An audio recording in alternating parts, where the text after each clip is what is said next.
Knew you'd be back. What do you need this time? I'm sure you'll find something to your liking.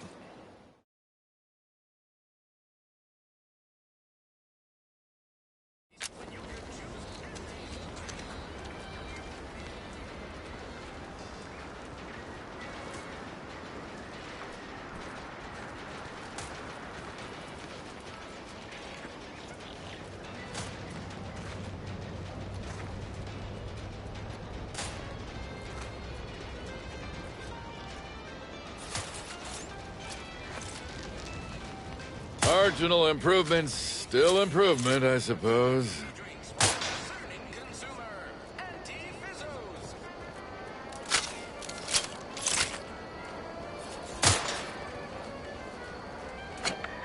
Stop blaming the wind. Trainee Lindell, be so kind as to remind us all what the first rule of the range is. Guns are weapons, not toys. And do we aim weapons at colleagues or at our own unprotected upper stories, even in jest? Hint, we do not.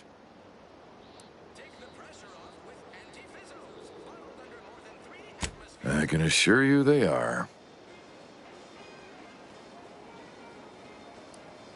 Ah, the plan is testing me. Yes, I'm quite certain. Lack of ammunition is not the problem. The soldiers before you are former protectorate subjects, mainly of the farming variety. No knowledge of combat. Scarce experience wielding anything deadlier than a wrench. They are accustomed to being told what to do, when to do it, and even how to think. A lifetime of habitual servitude is not broken in a day.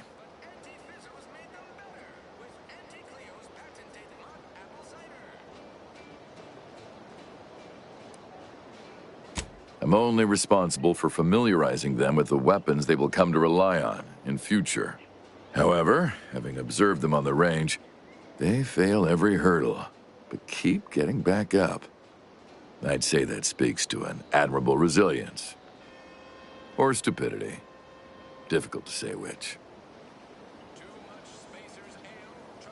I'm not one to idle in the path of a good faith effort to accelerate education. The faster we can get more soldiers in the field, the better. There's just one problem. I don't know you. So, respectfully, I must ask, what do you feel qualifies you to give instruction to my recruits?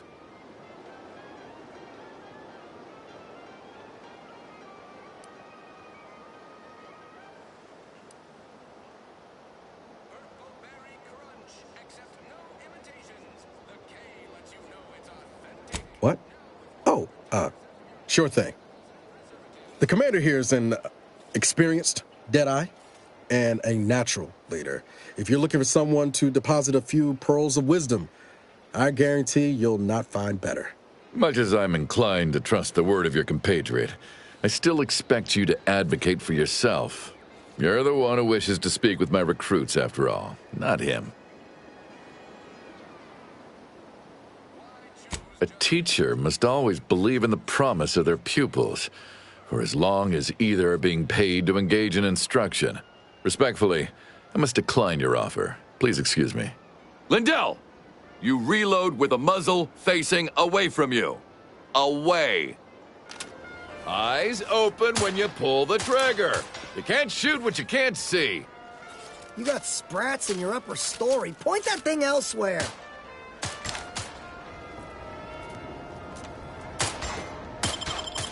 The target's not on the ground, recruits.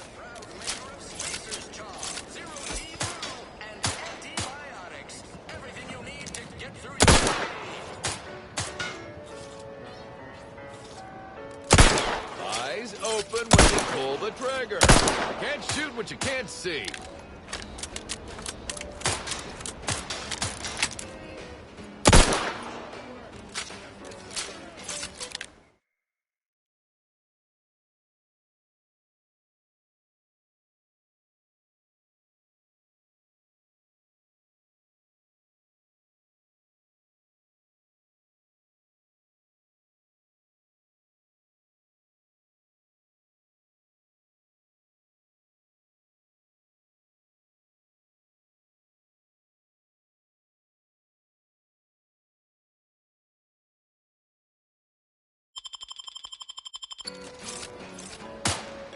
targets, not on the ground, recruits.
Marginal improvements, still improvement, I suppose.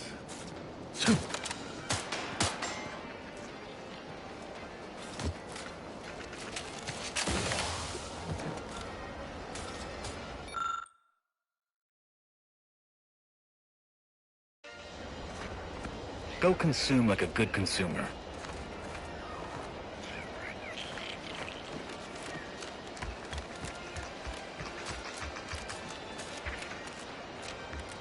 Protectorate folks must have been bored out of their skulls before we showed up.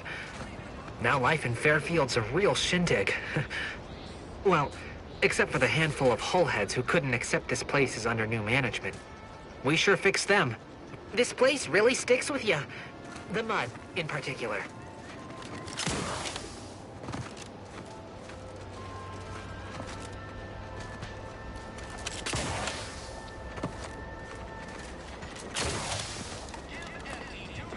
Boy, take this terminal and trash it. That's it. I need a smoke. If you're about to blast me about fixing that void-forsaken terminal, it'll have to wait. I'm entitled to a break like anyone else. It's in my contract. I triple-checked.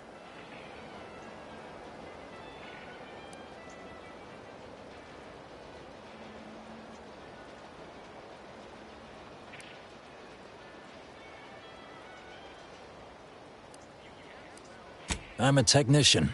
I've been getting pressure from folks up top to deploy these Protectorate drones to the military camp on behalf of Auntie's Choice. The drones are ready to launch. All that needs doing is fixing their targeting priorities so they mark us as friendlies. But I can't breach the terminal's security protocols.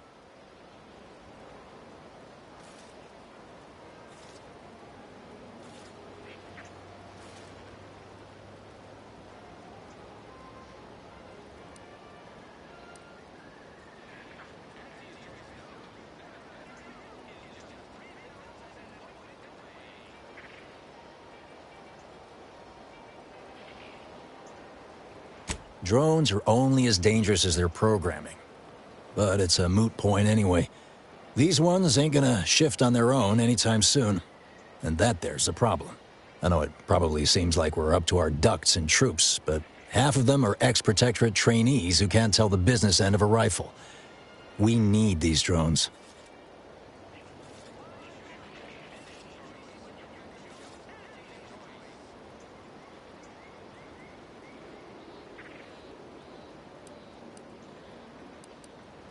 As long as I'm on break, work does not exist. I cannot see the terminal. I do not hear the terminal. Get me? If you want to go poking around, that's your prerogative. Just don't break anything, all right? Something I can help you with?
Well, look at him go. Cars, drones launched, and no one dead. I'd say this calls for a celebratory smoke.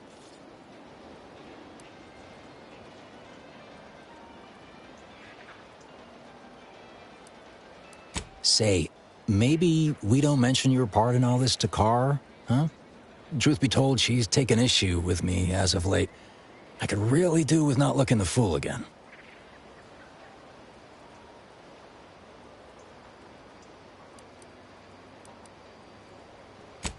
No, of course not. Is that what you thought I was asking you to do? What a funny miscommunication. Hilarious. Anyway, thanks for your help. Fairfield will be a lot safer now with them drones on our side. And before you go, take these. Reckon they'll come in handy to someone of your expertise.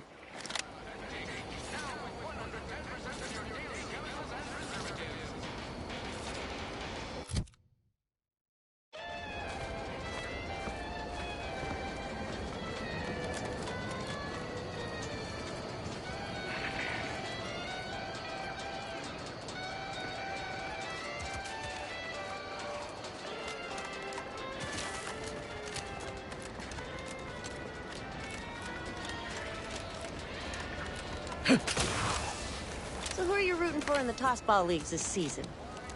Tossball? You mean pitchball? I mean tossball. You know, weekend zones, foot goals, offside hooks, hackers, tenders, wingers. Yes.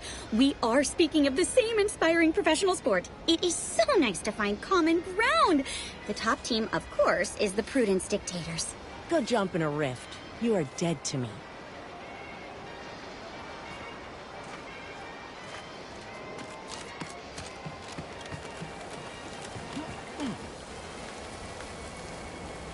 Hello again. You get that inventory issue sorted? How grand. That officially mops up the last of the mess from the buffoons that came before me. And, as promised, my good fortune is also your good fortune. And while this might be a tad fewer bits than you were hoping for, remember, you've also made allies that you'll find all across Arcadia. Just keep watching for paintings of a stylish yellow rose with a split black circle near the middle. Like the one you passed on your way in. Find that rose, and you find Sub Rosa.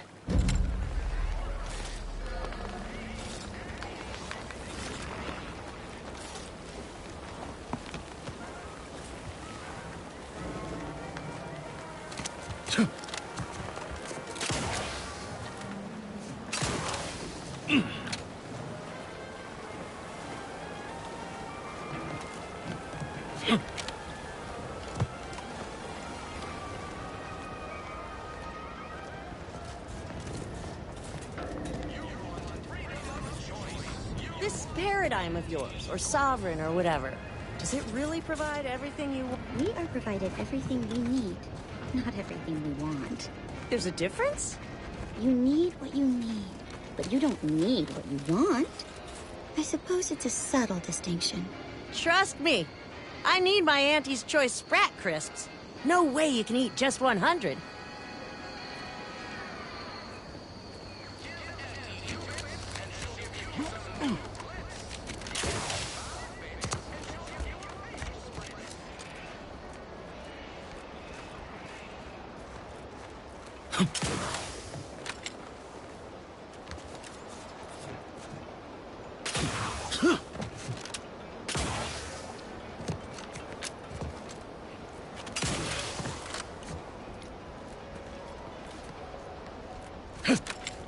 Ectoplasm.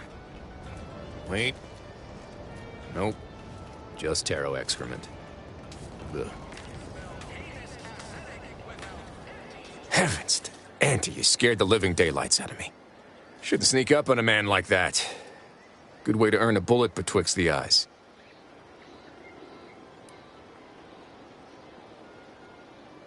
Could be a little of both, I'll grant you. I've been so wrapped up in my business, I'd barely notice a ship dropping out of the sky if it didn't land on me. Guess I should apologize for all that hullabaloo before.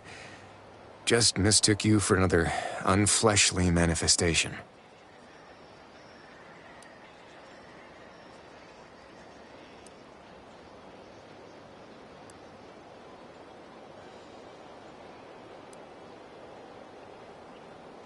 Look, I know how it sounds, like I'm a few crabbles short of a hurt, but just hear me out. It all started the other night. Saw a personage leaving the greenhouse, late. Figured it for Emmeline, but when I asked her about it, she didn't know what I was talking about. Happened again the next night. Gave chase that time, but lost them hereabouts. I turned a corner and they'd up and vanished.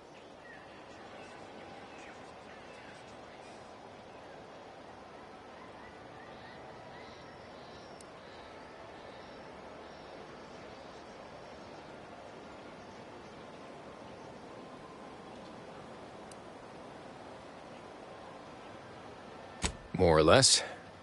Maybe I'm not telling it right, but believe you me, it was downright uncanny. Strangest part is that foodstuffs have also been disappearing from the greenhouse since we took Fairfield. You think it's all connected?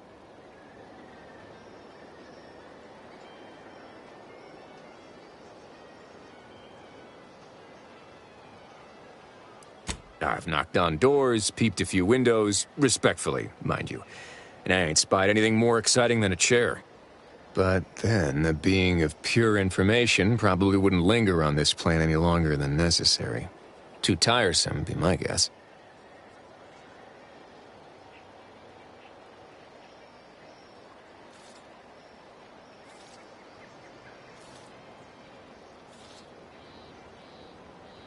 Well, maybe.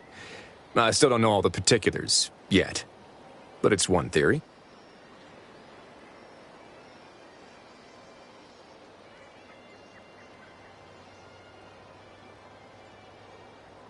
Right? It's all gotta go somewhere after we cash in our bits. Who's to say some of that matter don't stick around in one form or another? I certainly won't say no to having a fresh set of lamps on the scene. Just be careful. Hate to see you disappeared like that foodstuffs.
I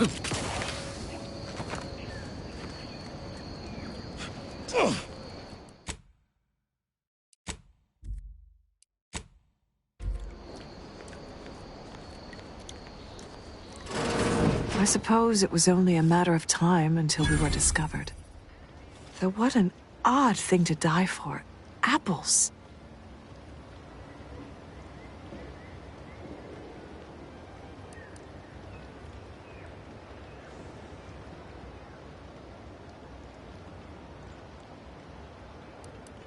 Is that not why you've come? Because you discovered our recent larceny at the greenhouse?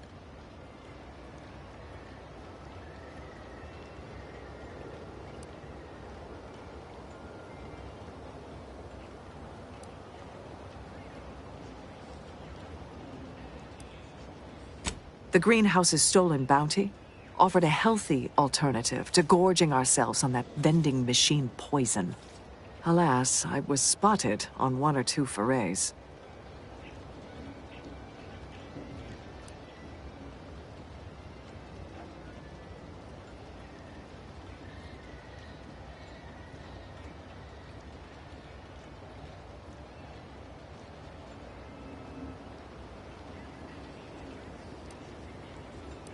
Starving?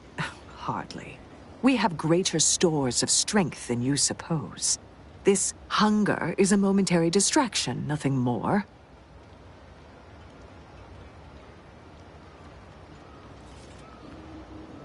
If you are conniving for some concession of weakness, you will be a long time waiting. Thought I saw you disappear in here. Oh. Seems I've stumbled into quite the shindig. You lot been hiding out in here all this time? Touch cramped, ain't it?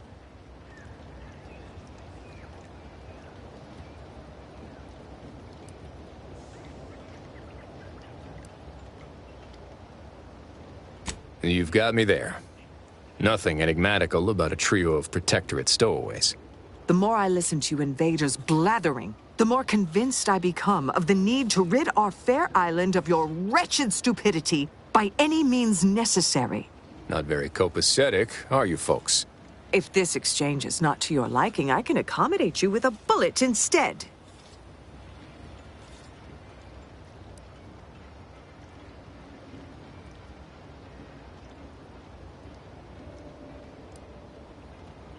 Spare me your insults. They mean less than nothing coming from the mouth of a corporate pet.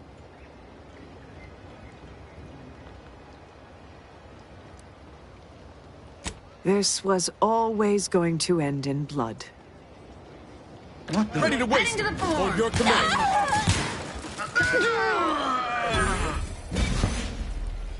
Guess I had this mystery all wrong. Small part of me was hoping... Nah, never mind. It's downright foolish.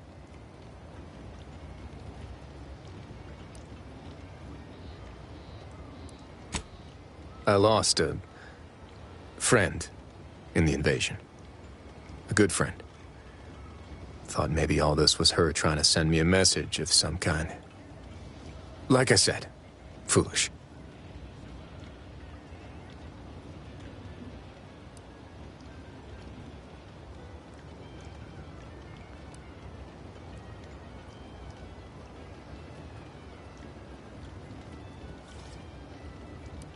I appreciate that.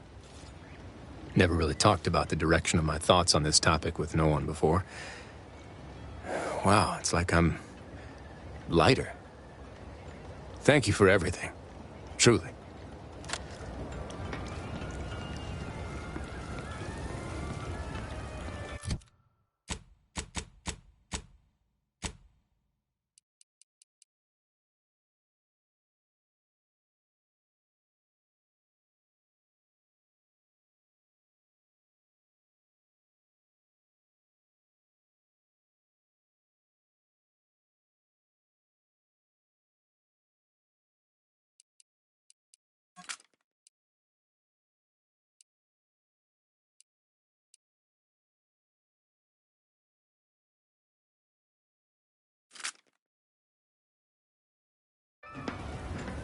Injuries detected. How may this unit assist you, Commander?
Juliana.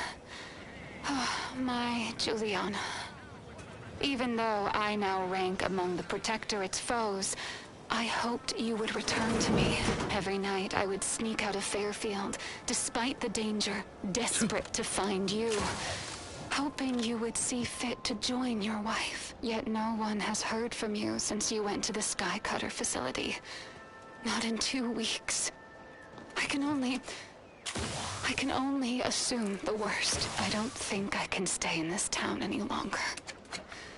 Perhaps if I return to suffer the Protectorate's justice, I shall at least learn what became of you. And if you are gone, I hope I shall be executed.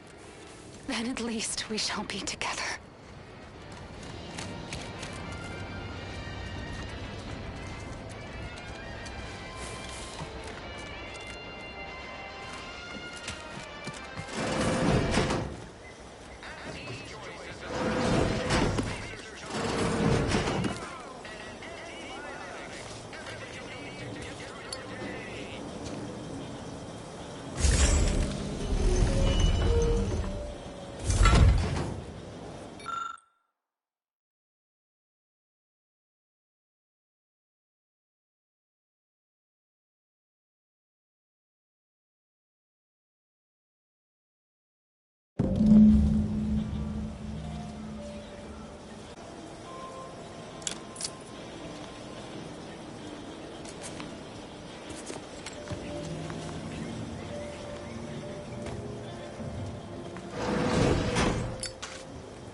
DeVries sure has some cheek putting the Earth Directorate symbol on her wall after everything she's done.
My cover story has worked. I am safely ensconced at the Vox station, assigned to the lowly Information Input and Retrieval Department. Seems a colony so certain of its absolute control over its subjects can be less than rigorous when it comes to security. I was able to easily widen out a space behind the walls of the main control room to establish my safe room, giving me unfettered access to the communication transfer conduits. I have hacked into their system downstream from the security protocols, so I am able to infiltrate their entire system with them being none the wiser. While I have little doubt as to the success of our mission, trepidation still gnaws at me, though I cannot say why. Perhaps it is simply the normal mission commencement jitters. I thought my duties complete. Information gathered, reports filed, preparations made. I'd even created a fictitious identity and work transfer to Horizon Point Station well ahead of schedule, in order to keep anyone from tracking my movements upon commencing the mission. All that was left was the waiting. Or so I thought. Then, troubling information came to light. I've seen the numbers. I've seen the equations. While I don't understand all of it, I understand enough to know it is the truth. And I am the only one in a position to act upon it, though it means the betrayal of my team and the duty I swore to uphold. But can I? I did it. They are all dead. And I am still alive. I had not expected this. I had prepared no alibi, and so felt assured my ruse would be discovered and I'd not have to carry this burden. But the complete gullibility of the Protectorate subjects cannot be underestimated, it seems. My threadbare excuse of my grievous wounds as pitchball injuries was accepted without question. I can only keep telling myself it had to be done. Something which becomes harder by the day as the rift anomaly grows in the sky. But it was all part of the plan. Wasn't it?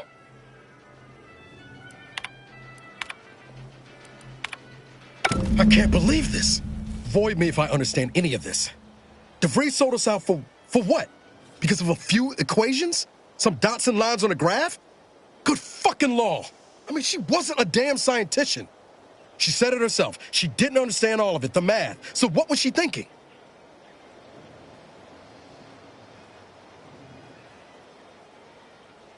No.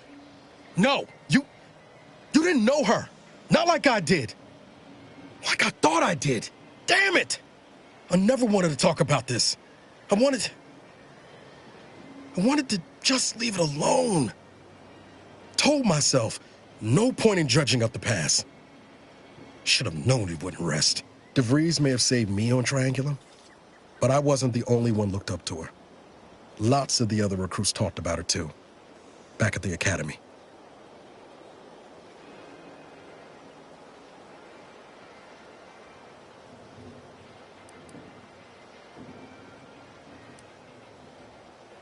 Y'all thought she was the pinnacle of what an agent should be.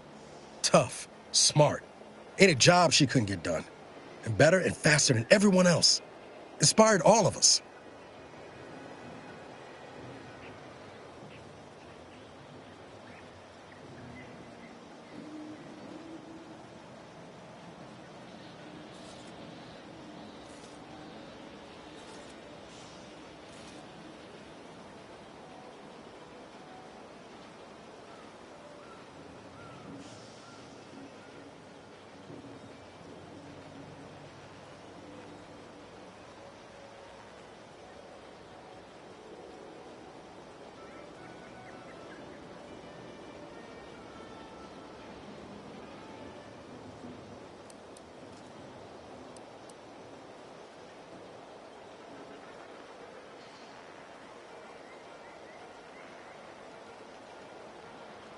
Reckon so. It's might embarrassing how much worship we all put on her name.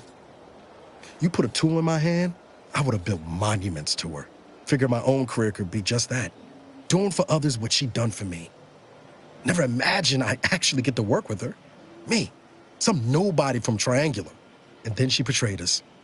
Tried telling myself it was an accident, but now we've got the cold, hard proof it wasn't. Law only knows why she trusted the Order's numbers.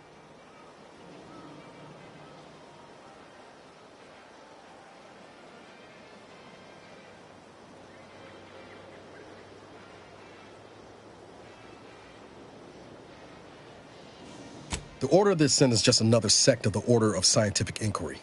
The Grand Plan and all that used to be part of the Protectorate before their big falling out. Believe they can predict the future or some such, but nice plan-abiding folks don't kill for the betterment of their cause. I can't believe the Order plotted our murder. But 10 years ago, I would have said the same about DeVries. I mean, she always struck me as so pragmatic, real sensible-like. Never figured she'd go all in on predictions from a bunch of monks.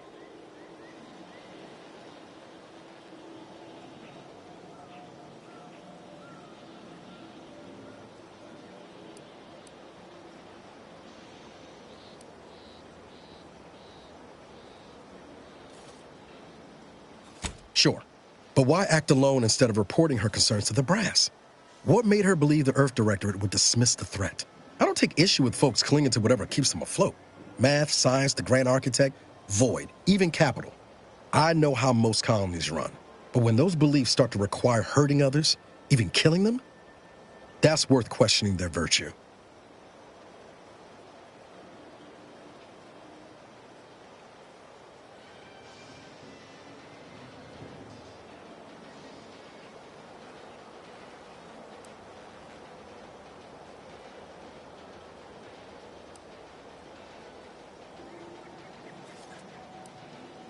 That's different. Everything we've done so far has been for the mission, to save everyone.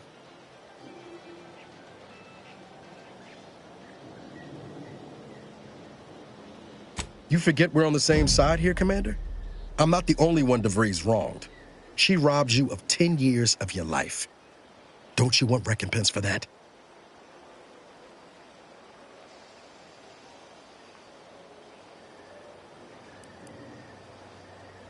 Exactly. We get answers, then she gets a bullet. Everyone goes home happy. Whatever her plans, she started putting them in place while stationed undercover at the Vox Relay. Our next point of order ought to be getting in there.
Are you allowed to be here?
pulverizing them suffice? No, I could liquefy them, apply heat and congeal them into kibble no beast could resist. Oh, Ethel, darling, you're a genius. Approach with less haste next time, won't you? Copernicus may be tame, but he still doesn't take kindly to being startled.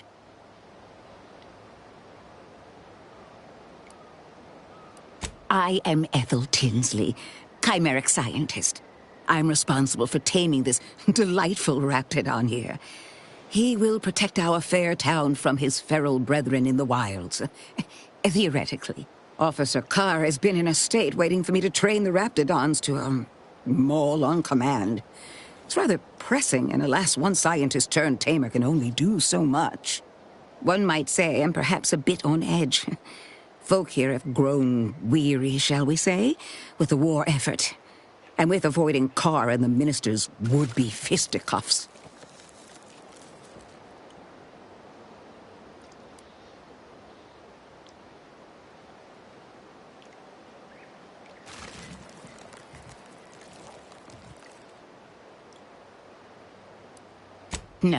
No, I don't believe it is.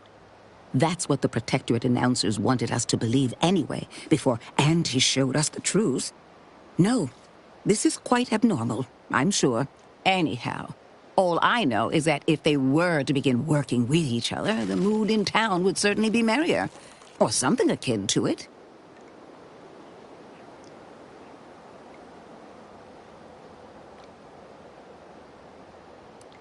I have no intention of depriving my gray matter of oxygen, dear, I assure you. What can I do for you?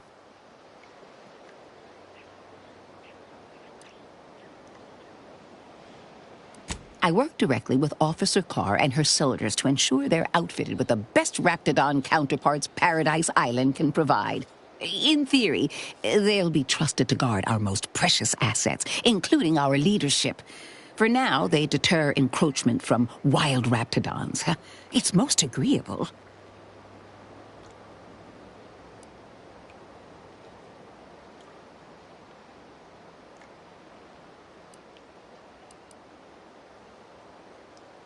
Trust me, they are safer here than out in the wilds. I have been reprimanded thrice now for undue pampering. I would not be here if this experiment was still causing needless suffering. Well, I was a subject once. Despite my talents, the plan dictated that I should be relegated to programming cleaning mechs. Bah! But then, Auntie's Choice came along and offered to transform our lives for the better. I chose to accept. And look where I am today. Over the last year, I have climbed the rungs of my division through the sheer merit of my work. I have finally earned the respect I was always due.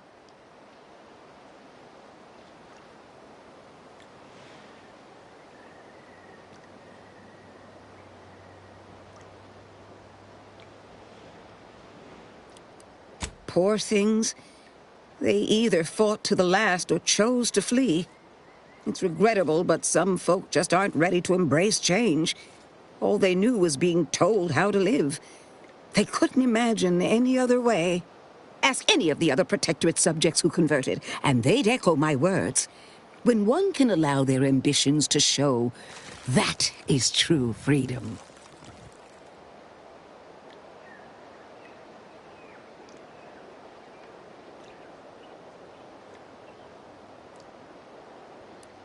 Why do you assume I had anyone I could consider as such? My parents returned to the void long ago. No siblings, no children. I am the sole bearer of my name. As for friends, few cared for a janitor who talked to herself and preferred her books to praising the sovereign. You couldn't possibly understand what it's like to be seen as nothing. Then finally be afforded the opportunity to prove your worth. In any case, I do hope I've satisfied your curiosity. The war effort and liberating the rest of the Protectorate waits for no one, you understand?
Why choose just any choice when you could choose Auntie's choice?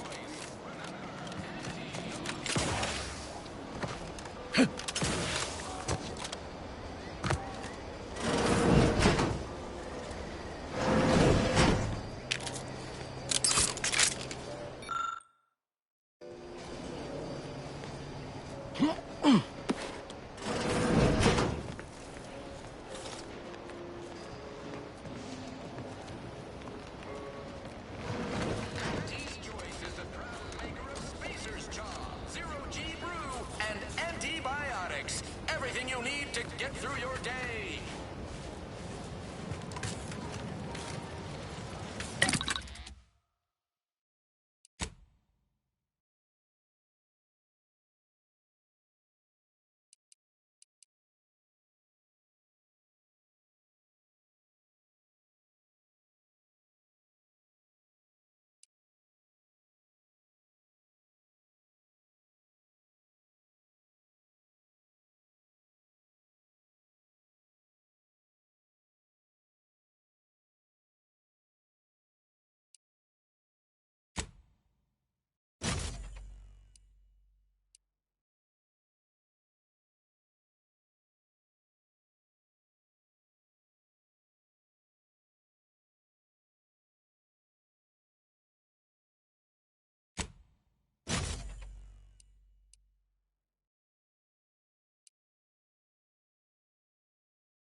Yes.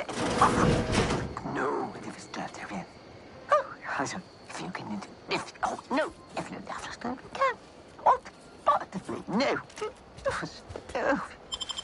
Oh.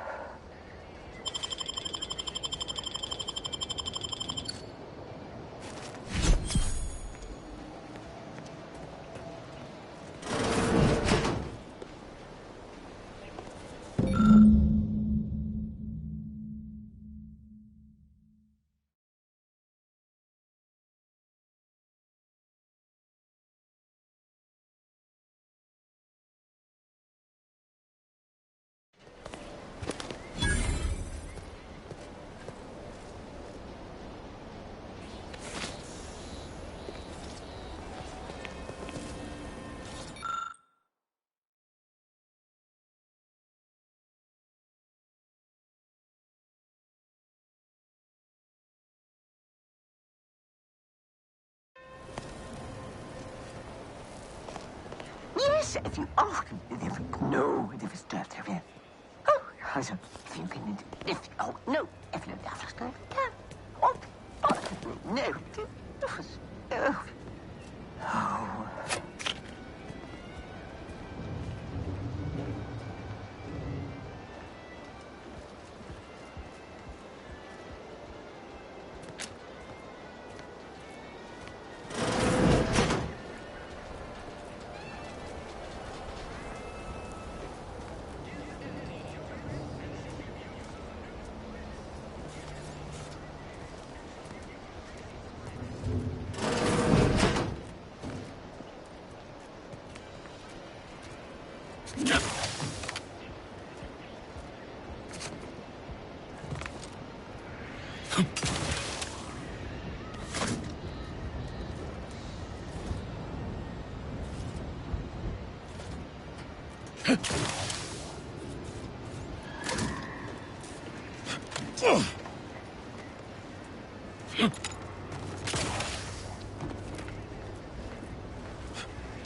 if you... Oh, no, it was death, have you? No,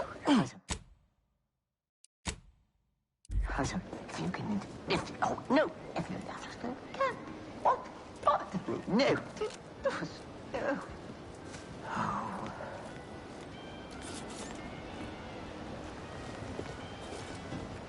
Hello again.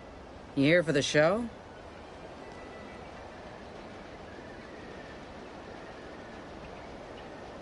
This might be the worst performance review I ever seen. Keen as I am to speak to the minister, I ain't looking to get chewed out by Auntie. You want to take the risk? Be my guest. Keen as I am to speak to the minister, I ain't looking to get chewed out by Auntie. You want to take the risk? Be my guest. Yet you see fit to keep me in a constant state of consternation. With each unauthorized act, you jeopardize our hold of Fairfield. Yes, but you must understand, the Protectorate citizenry is a hair's breadth from defection. Within the week, I'm certain. Certain? Like the week prior and the week before that. Impressive foresight you wield. Should apply to join the Order of the Ascendant. It would be difficult enough to convert the stubborn populace without your soldiers' constant, ill-advised forays. Enough! Your yipping reminds me of my 2 old canids. I loved those canids. You, on the other hand, are trying my patience. We don't want to try Auntie's patience, do we? No, Auntie. Yes, I thought not. Now, unless you care to see what life in the lower rungs looks like, you will both of you cease your foolish maneuvering immediately. Do I make myself clear? Yes, Auntie. Good. See that it is done. I will brook no more disappointments. And while you're at it, you might want to look into your security situation, Commander. I'm not accustomed to an audience when addressing my subordinates. Who in the void?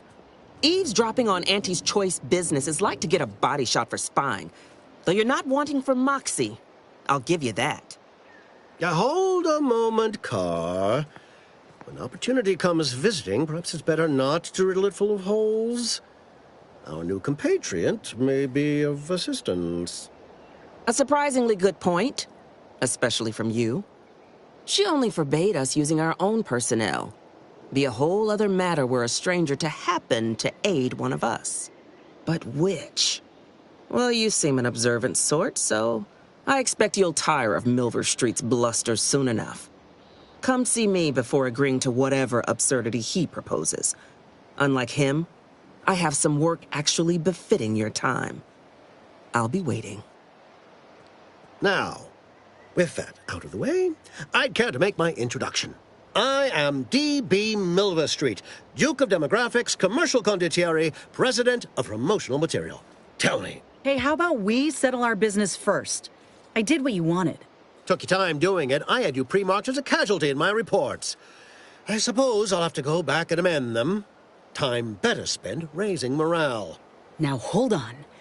I went into enemy territory crawling with dangerous creatures for you alone to get some dusty report. And you got the audacity to complain about paperwork? If this contract weren't staying my hand, I reckon you'd be answering to it right about now.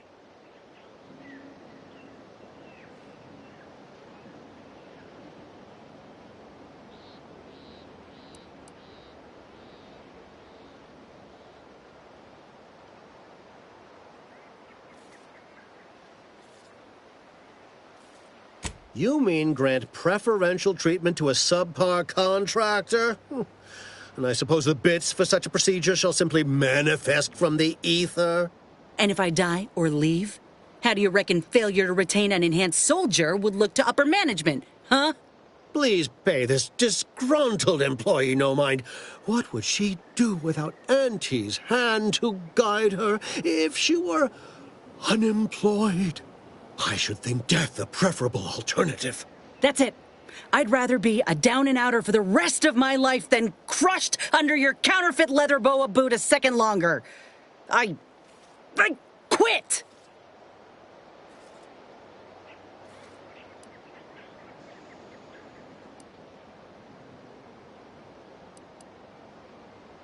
It most assuredly is not good for her.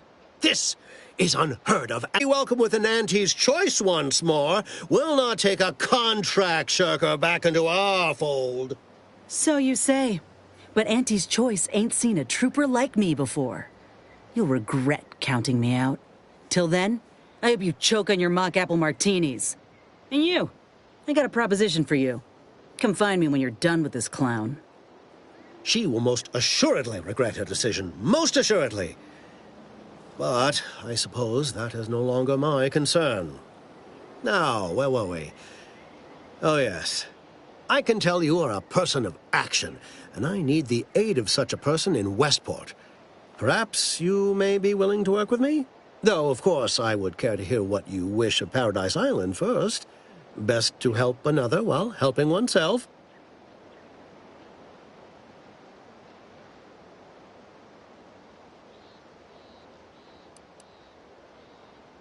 Tisk, tisk. I appreciate your devotion to remaining mum, but I simply cannot work with a freelancer who I do not intimately understand.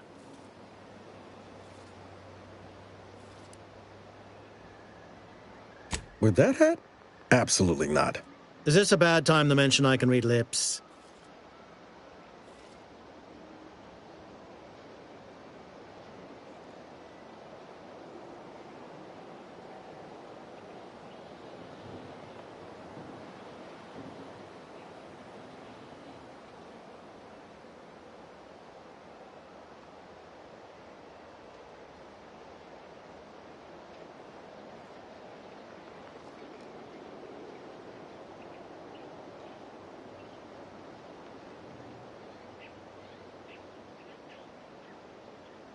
Ambitious, aren't we? Easily the best protected location on Paradise Island. Hardly a place for a stroll. But if you assist me, I promise to get you inside.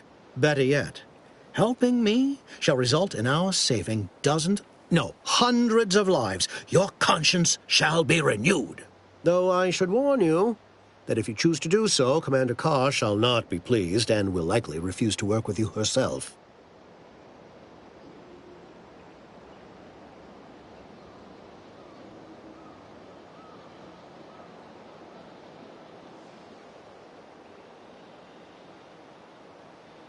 Won't you please, please, please help me assist the poor defenseless denizens of Westport? No one else is as capable or attractive as you.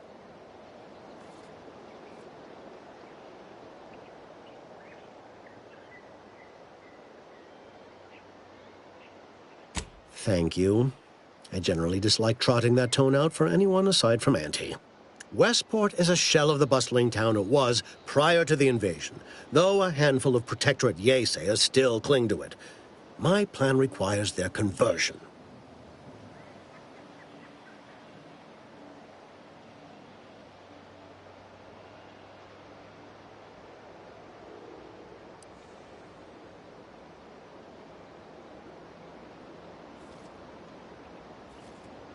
I forget myself. I didn't mean to impose.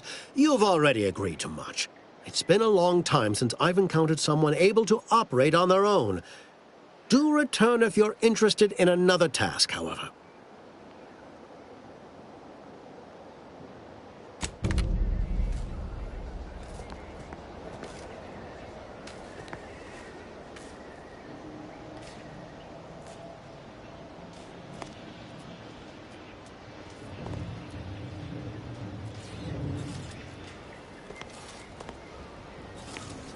Watch out for that Auntie Cleo.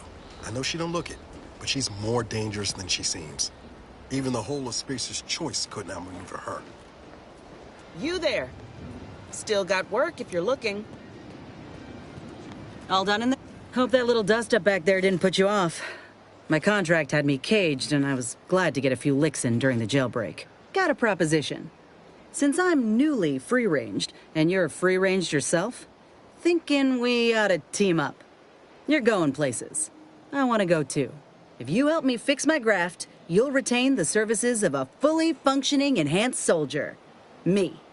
Don't matter what you set your mind to, together we'll be unstoppable. And in time, maybe I'll have earned myself the clout to be welcomed back into Auntie's choice.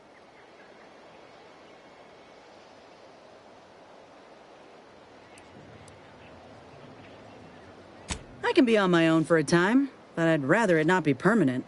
Besides, where else can I turn from nothing to something?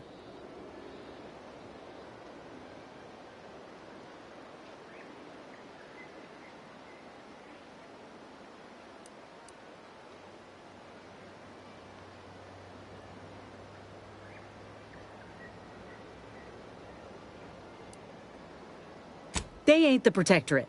If they couldn't see my worth, it was due to circumstance, because of my graft, or because I ain't trying hard enough.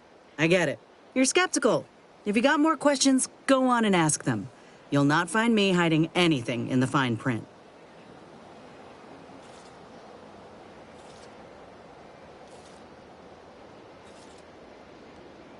Had a feeling you knew a good offer when you seen it. Once I'm in top form, you'll be pleasantly surprised to see what I'm capable of. Just gotta find out how to get there first. Doc Tinsley worked with grafts for some time before she came to Fairfield. Damn fine scientist. Reckon we should visit her lab at the edge of town to see if she's got ideas for us. This much of a crowd's not likely to keep a low profile. Someone ought to head back to mind the ship.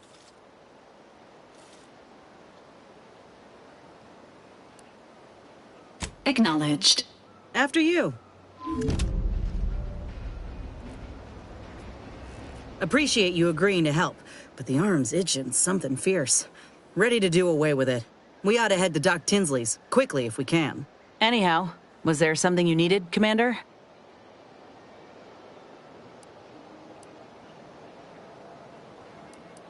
How personal are we talking?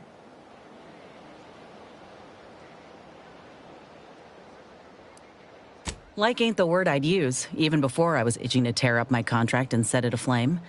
Auntie gave me autonomy, gave me the choice to do more than just struggle to survive. They treated me better than my last employers did, and despite recent events, I believe in their mission. We can give folk here in Arcadia a better life. What, did you think I was born into it? How else do you grow a corporation to this size without doing outside recruiting? Take a look at what most systems offer, and what Auntie's Choice provides. Do the math. I'm just one of many who welcomed the chance to enlist with open arms.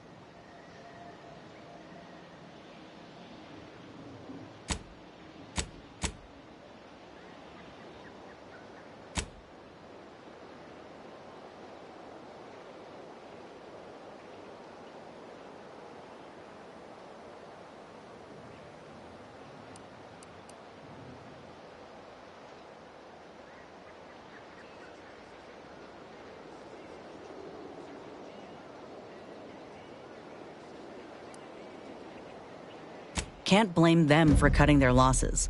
What they've done for me more than outweighs how I'm feeling now. If I'd been in this position with any other corp, I'd be dead. Now, do I got qualms with Auntie? Sure. But I'll tell you what, when she overthrew those Spacer's Choice bastards in Tau Ceti, my home system, that takeover was the best thing that ever happened to us, even if it took time to see it. But I reckon that's a tale for another day. That all you wanted to discuss, or... Fine by me.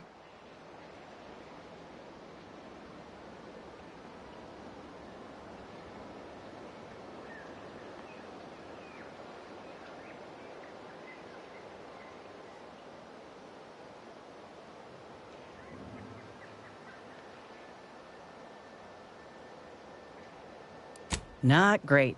It was a mining colony under Spacer's Choice. Didn't have much, but my parents worked hard to ensure we had shelter and a warm meal every day. They're good folk. I love them. But I don't think they ever quite grasped how bad things were before Auntie's Choice came. They warned me not to join up, you know. Said we'd all get burned if we put too much stock in the promises of this foreign corporation. But I'd rather take a risk on them than be resigned to how things were.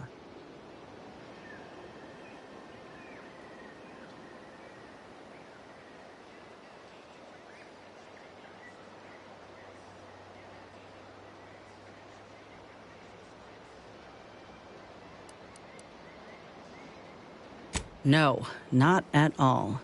But I ain't sure my folks oppose them now. They have good jobs and a roof that doesn't leak. The ones who didn't adjust, however, was our management. Some of them tried to cut a deal. Company secrets in exchange for an entry-level administrative role, and made it out okay. But most violently opposed the takeover, and that ain't hypothetical. Reckon a bullet in the gray matter was more palatable than being forced to the bottom rung. Says it all, really. Our colony was isolated, which meant our Spacer's Choice overlords could do as they saw fit. Everyone lived in squalor, save for a select few. We were little more than workhorses. Those of us at the bottom only found joy with our families, our friends. But love alone can't get you through the toughest, darkest winters. I miss the sunsets, and my folks, though I know they're well taken care of nowadays. But that's about it. Most of my friends joined up when I did, so we took our community with us. Leaving my hometown itself, it was an eager farewell. Though there is one person I keep thinking of, the grandpa who lived next door, Vincent. He used to draw posters and ads for Spacer's Choice. He had style. Of course, that didn't last. Age caught up and his hands started failing him. Couldn't draw, couldn't lift heavy objects, could hardly walk without exerting himself. And in Tau Ceti, if you couldn't work, you didn't get ration cards. We shared what we could with him, of course, but what we got already wasn't much. Last day I saw him, he refused the half-salt tuna can I tried to give him. Said it was him lending me his strength. He was gone the next day. We searched all over, then realized he must have wandered off into the wilderness, not wanting to be a burden. We never found him. Can't hardly open a tin without thinking about him now. So if you're wondering why I still hold a candle for Auntie's choice, after everything, it's because I know had Auntie arrived just 4 months earlier, Vincent might still be alive. Say what you want, but with them, there's always work to be had, a living to be made, regardless of ability.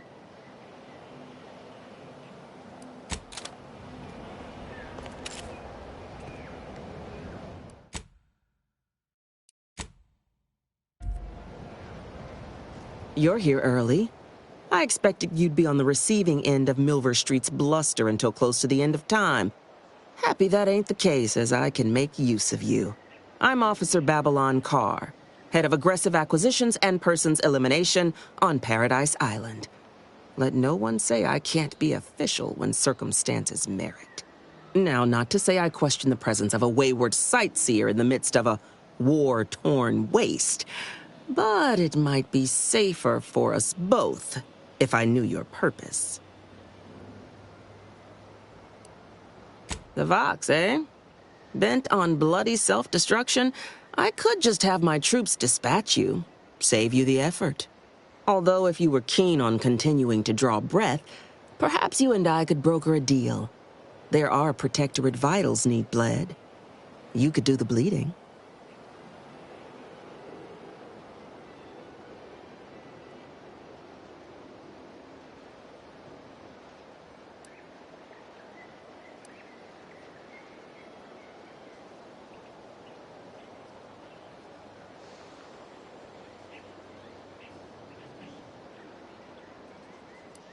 This fine settlement is Fairfield. Once in the Protectorate's grasping claws, now Auntie's newest foothold on Paradise Island. When we arrived, it was thick with yaysayers, a hair's breadth away from sacrificing themselves to their old masters. Now they've seen the golden glow of the free market. Entertaining as it is to root out dozens of entrenched, suicidally murderous subjects, I'd take the efficiency of capitulation any day.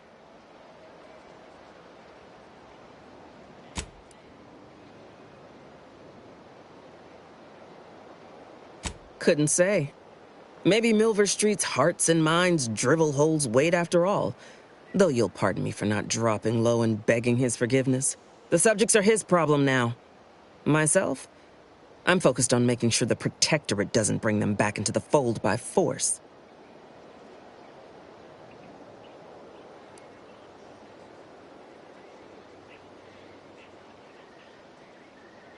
My employer would assuredly be filled with wrath if it were my forces I were committing. But enlisting a freelancer on my own dime is hardly committing any forces. If you fail, I'll be out nothing, and Auntie shall be none the wiser. And if you succeed, I can't be blamed if my plans came to fruition on their own.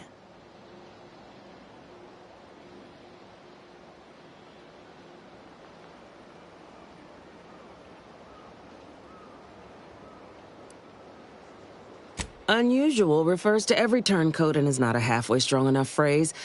Try gormless cretins who can not so much as wipe their running noses without begging permission. Don't know if there's a DeVries here, not my department. Milver Street befriends the ex-subjects, keeps tabs on them. Ask him. Why are you looking for them? Who are they to you?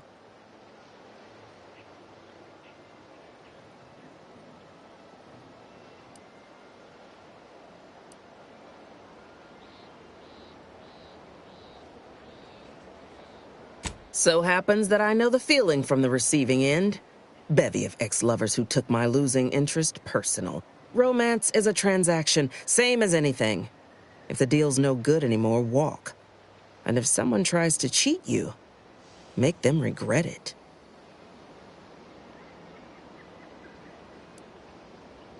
Ah, I haven't broken an idealist over my knee in ages. Open your ears wide, friend, for this is a whetstone well scoured. Efficiency saves human lives. Engage a detachment in open combat. Expect dozens dead on both sides. Kill their commander beforehand, and their soldiers will rout without a shot fired. Such is war. Milver Street, for all his book learning, doesn't seem capable of understanding such. I hope you're a sharper sort than he, willing to do what must be done. I had planned for you to sabotage the automech repair facility, but it recently began functioning again. Best I can figure, some elite engineer visited the place without our kin. Situation ain't ideal, but I can still wreak havoc within the Protectorate by getting you into the box. Your entryway shall be by way of the bridge. There's an alternate path, but it's uranium clouded.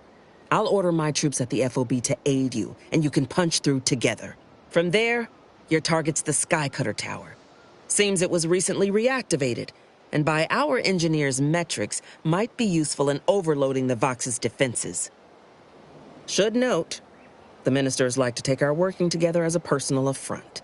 Aid me, and I suspect he'll rescind any offer he may have made to you.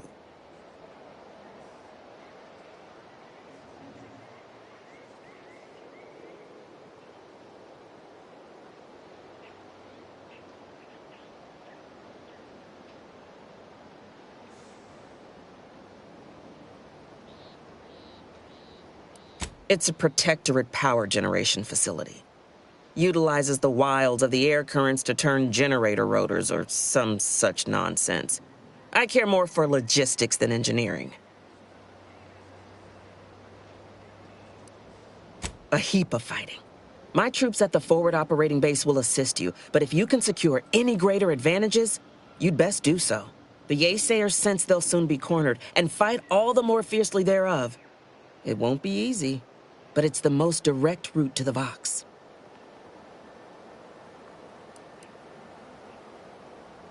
Oh, Auntie, I cannot believe what transpired. My troops defied their orders and captured the bridge. Ah, such a shame we can't shoot soldiers for taking their own initiative. Sound convincing? Considered a career in the performance department years ago. Met Milver Street. Transferred out, so did he. At least I've realized I ain't still on stage.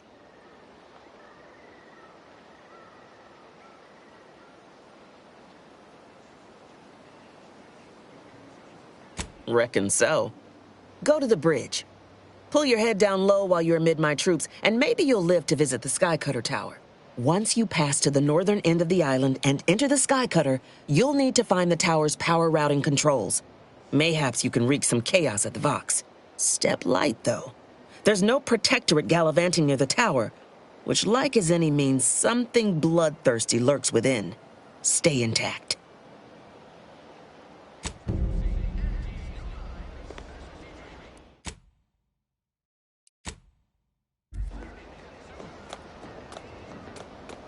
You approach openly, despite your new standing as a minion of Commander Babylon Carr. Well, speak all you like, you've aligned yourself with the Brute, thereby identifying yourself as one. I shall not forget this anytime soon. Go on, then.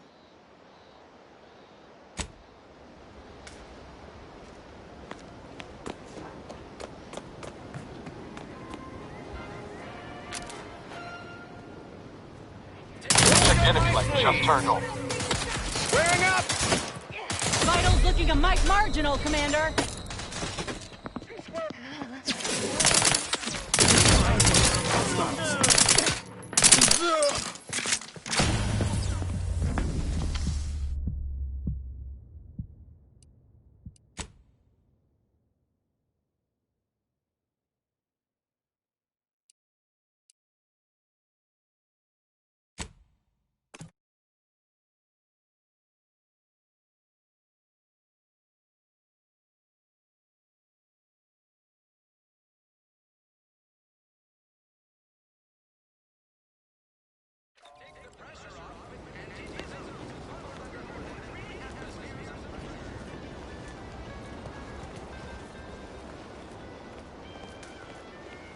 Pardon me for being preoccupied. I've got Westport on my mind. All those prodigal, sad, sorry refugees. All that wasted potential.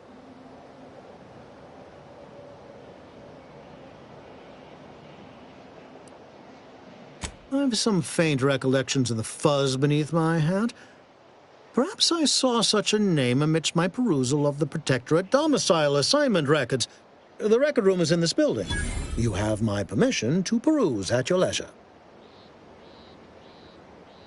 I knew you'd come back once you'd had a little time to ruminate. Now, your task deals not with the town itself, but the subjects residing within it. Converting Westport's subjects will teach us much about the Protectorate mind. How it solves problems, what it desires, how it can be swayed. I've a kit of supplies to aid you, items to cajole or to dissuade. Sabotage the town or sway the citizenry. The choice is yours. Should pose no trouble for a go-getter like you.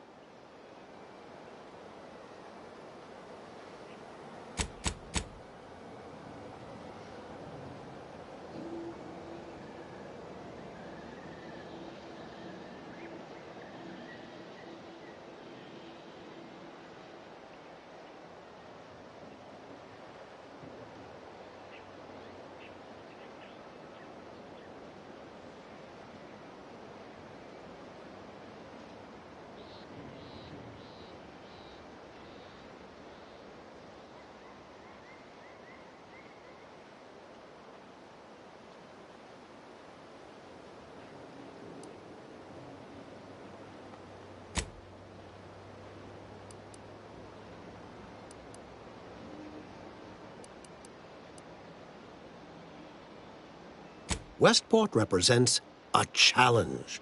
The challenge presented by the majority of the Protectorate. Fairfield citizenry were given ample incentive to fold, for they could see the freedom we offer firsthand.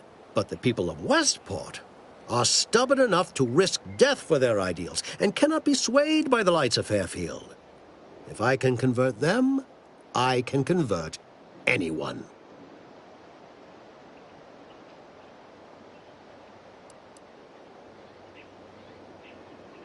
Shh, not so loud. The hat can tell when you're questioning it.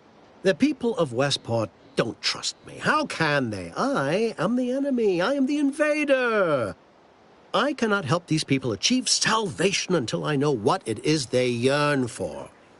You are a third party. You're presumably trustworthy. I need you to act on my behalf.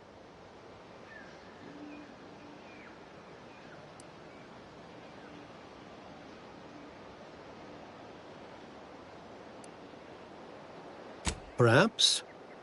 The kit contains a wide variety of tools, propaganda, equipment, and more than a few confectionaries. Some items may serve as honey, swaying the naysayers to our side. Others are blunt implements, crippling infrastructure to force the refugees toward Fairfield. Slather on a bit of elbow grease and you'll certainly succeed. I'm sure there are kindred spirits in Westport. No one wholly resists Auntie.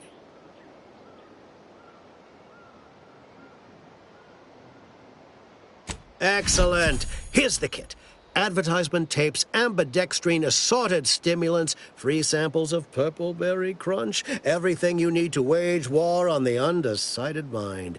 With that, I shall mark the locale. Begin with the vigilant Hogarth. Motivate him to depart, and his subjects will trot in file behind him woolly cow-like. Now, I'm sure you've asked yourself, for a task so involved, shall the reward be worthwhile? Well, wonder no longer. For the completion of this deed, I'm prepared to offer you an exact replica of my one-of-a-kind, limited production, gentle person's Oxonian.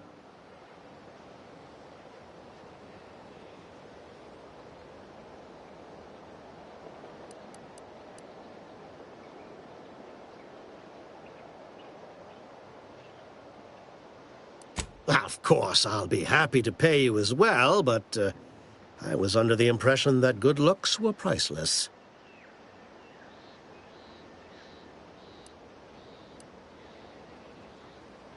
I don't think you understand. The Reserve Oxonian is functionally identical to the one I wear. If anything, the replica is likely in better state.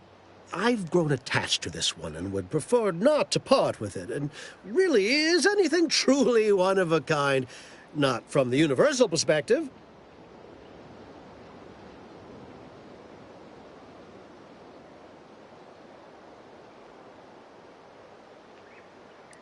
Then consider yourself officially deputized in the war to further innovation and the free market. Be forewarned. I can only guess at the needs of the denizens of Westport. You must engage with them, gauge their situation. Only then can you motivate them adequately.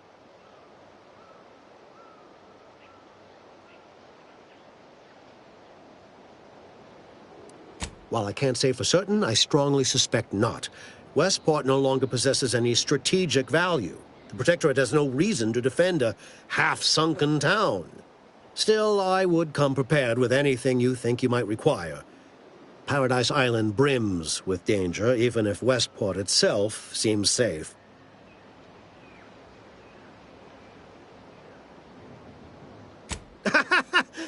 Do I look like Officer Carr to you? Guns.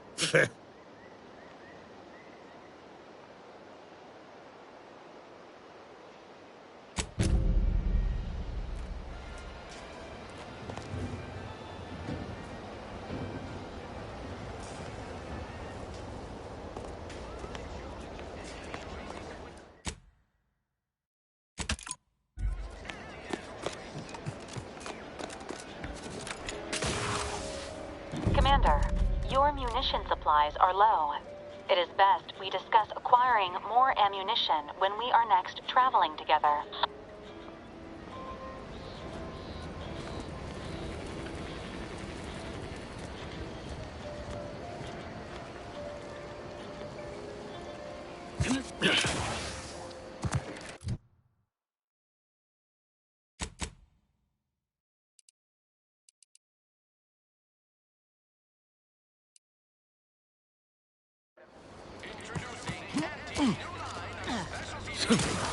You ever find yourself with too much disposable income?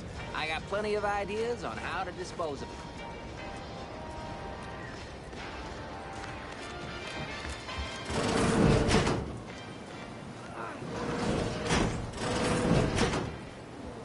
Please, limit all respiratory fits of coughing, choking, and or wheezing to under 10 seconds. I must ask Our you air to hold filters still. thank you. I thought I smelled gunpowder and blood.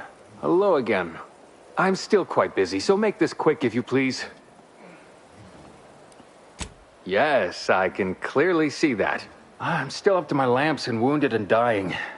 But I suppose having you expire in front of waiting patients would not do much to instill confidence. I can apply some Antes branded deep wound adhesive, but it's hardly cheap.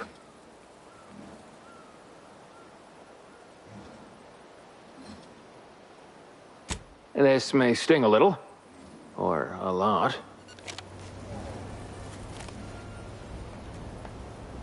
But I wouldn't give for a big bowl of purpleberry crunch right now. Got something that needs doing, Commander? How personal are we talking? Couldn't say. I was in it all of 2 days before my grafts started festering. Before that, I was an infantry medic. Our platoon was one of the first to touch down in Arcadia. I would have continued serving on the front line in an upgraded capacity, but, well, once the state of my graft became apparent, it was decided that parting ways would be best. My commanding officer, and the surgeon who performed the operation, I imagine. I wasn't lucid at the time. When I regained consciousness, I saw that my service pistol was gone, and a termination notice was in its place. I put two and two together. Law, that was a bad morning. Look, I knew dismissal was a possibility when I volunteered for the procedure. A successful graft is a boon, a failed one is a colossal liability. I'm a walking lesson in breakage.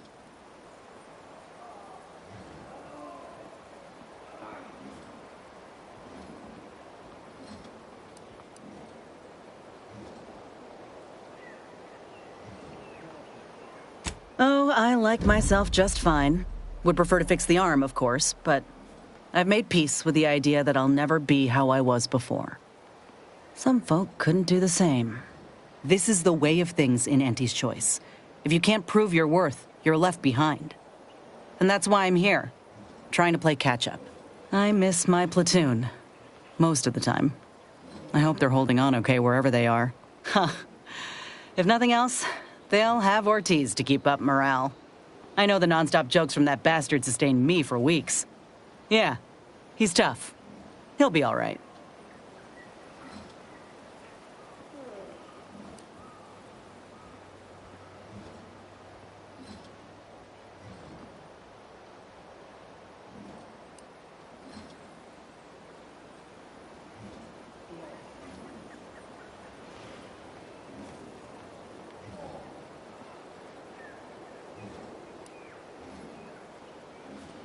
Ain't one to forget my friends that easily.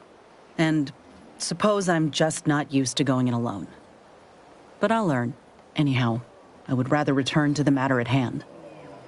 No use dwelling on those out of sight and out of mind. Right.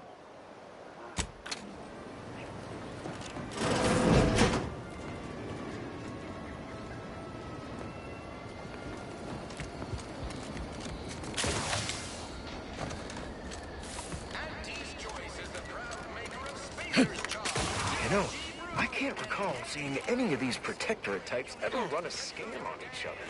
Weird, ain't it? Seems to really respect and care about each other.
Commander, there is a 98.7% chance that hunting Agent DeVries will require greater amounts of ammunition than you currently possess. Ammunition can be purchased at vending machines or crafted at a workbench using materials like this collection of scrap metal and powder.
Ever wonder if our assignment here will never end?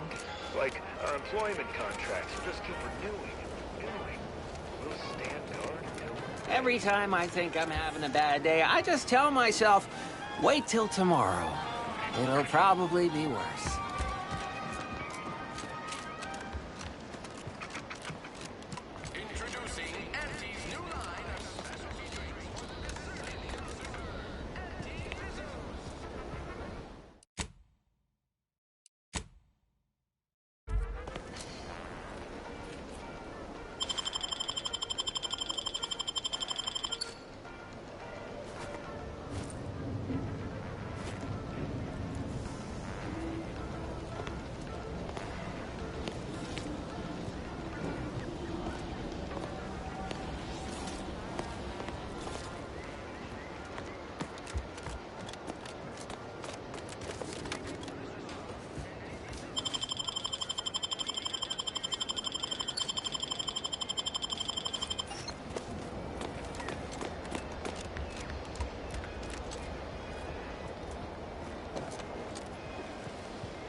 Well, if it ain't DB Milver Street's newest sycophant. I'm Officer Babylon Carr, and you can consider that introduction the start and end of our personable relationship. If you'd spoken with me like I suggested, mayhaps the two of us...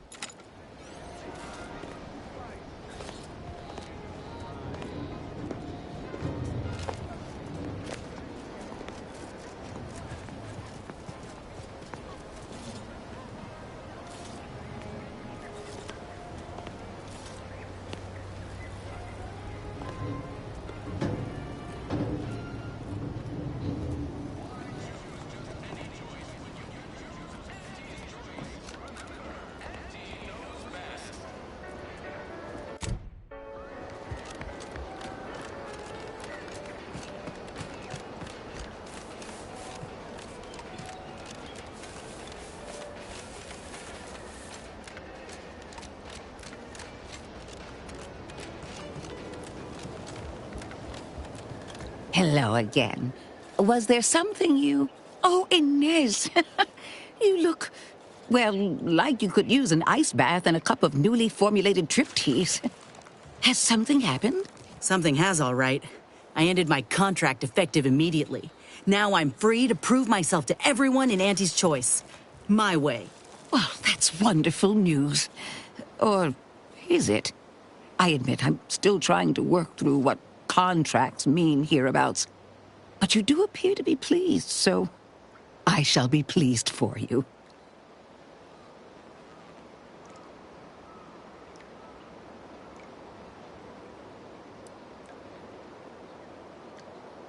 Oh? Is that really so awful? I believe that gentleman Huel is unemployed, and he's having a grand time. Every time I see him, he's dancing in the boulevard with a mug of ale. Never mind that. I really need your help, Doc, with my graft. Was hoping you had some ideas on how to fix it. What timing? As it just so happens, I believe I do.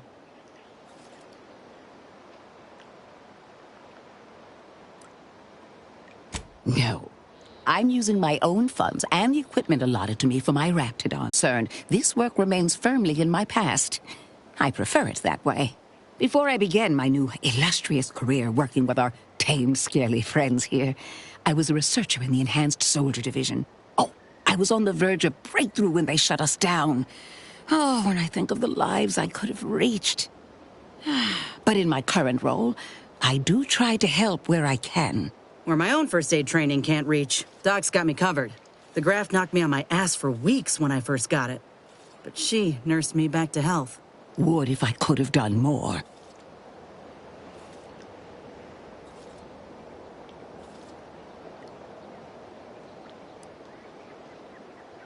Despite your insinuation, there are plenty of good folk around here, but perhaps not many with Doc's particular skill set. I understand your reservation, but I do care deeply for all my patients.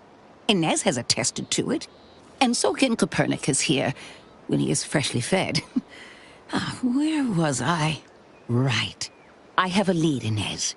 I've identified 2 viable beasts on this island that you may be compatible with, though it may not be easy to acquire the suitable specimens.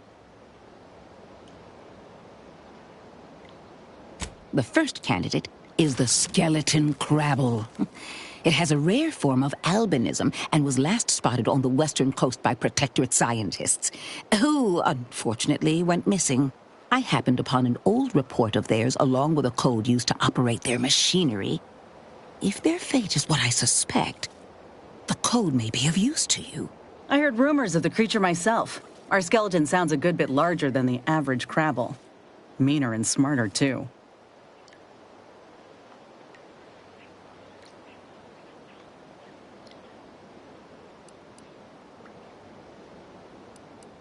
The second candidate is a Raptidon matriarch, the only one of her kind on the island as I understand it. She was last spotted in the crags near the Vox Relay. Deep in Protectorate territory. This matriarch sure ain't making it easy for us. She'll be more aggressive and more cunning than her smaller kin.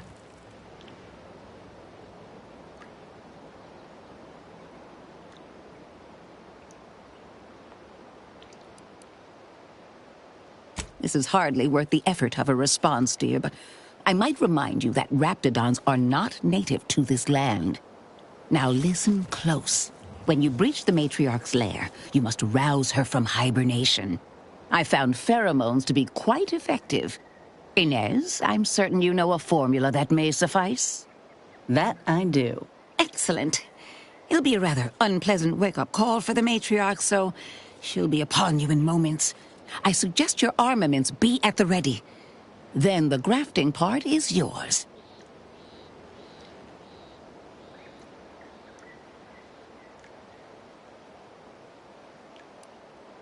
I can assure you my research is sound, and I am not at all like the last surgeon who performed on Inez.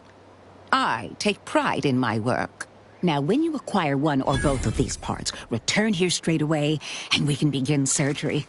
Matriarch, law guide you both out there.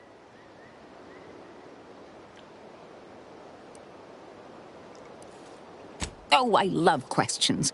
Ask away. I would never imply such a thing. I'm sure the Minister and Officer Carr have only our best interests at heart. Though I must admit, their continuing quarrels give me trepidation. I'm unused to the way things are done here, I suppose. The Protectorate leadership never behaved in such a manner.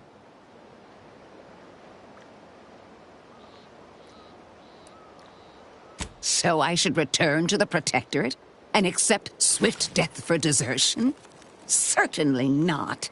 I would much rather stay here, continue my work, and hope my leaders can reach an accord. Challenging though it may be, one wishes to woo Protectorate subjects to our ranks. The other wishes to secure a decisive victory with weaponry and technology. As for which approach is best, I wish I knew. I see. I hope his spirits may be sustained. I have grown fond of the Minister, but I cannot help but wonder if he fully understands how proud the Protectorate are. It takes great courage or desperation to acknowledge the wrongs of one's society, and even more to leave it entirely. He may find that courage to be rarer than he thinks, or perhaps he will manage to prove me wrong with his powers of persuasion yet again. How I would welcome it in this case. I wish you luck. Back again? I hope the hunting has gone well.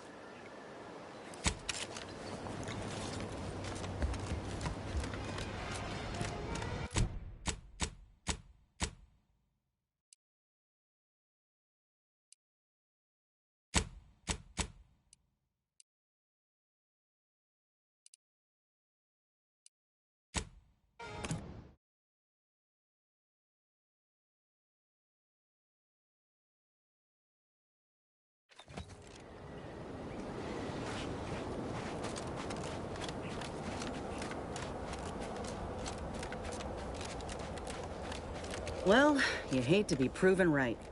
These folk have been dead a while. And that must be the machinery Doc mentioned. Over here, Commander.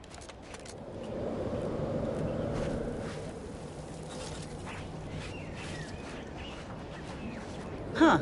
Seems this terminal reroutes power to speakers around the cave. They were using sound to lure the Crabbles out. Let's see here.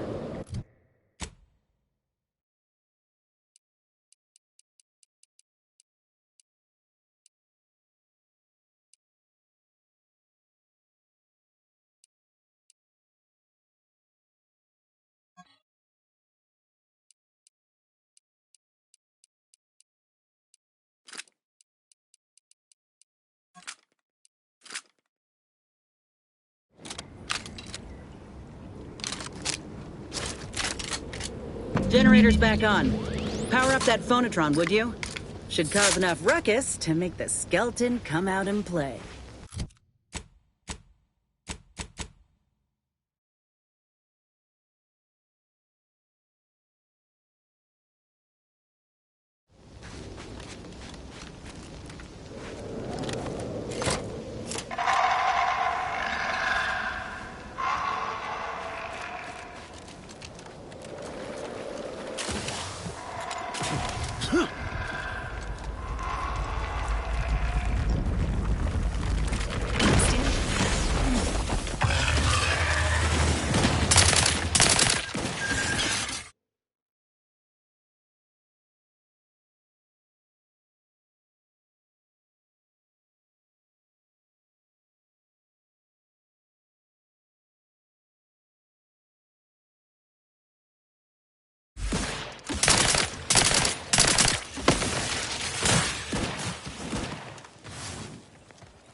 Commander, you're bleeding!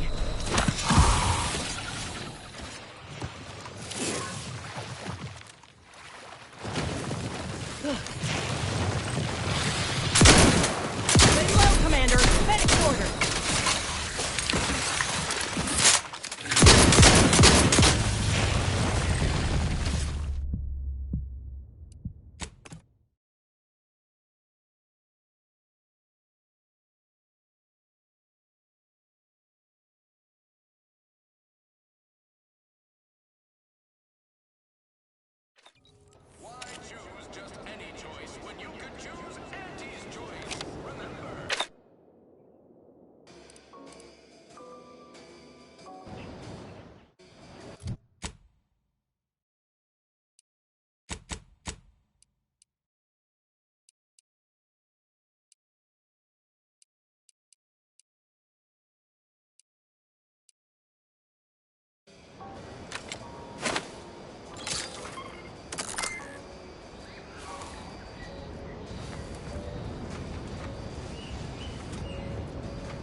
Dispensing life-preserving medicine.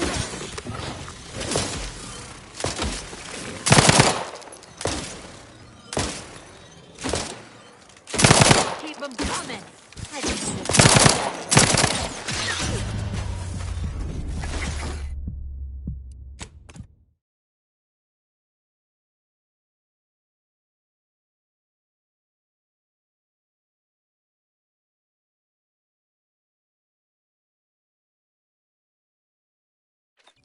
Why choose just any choice when you could... Auntie's choice.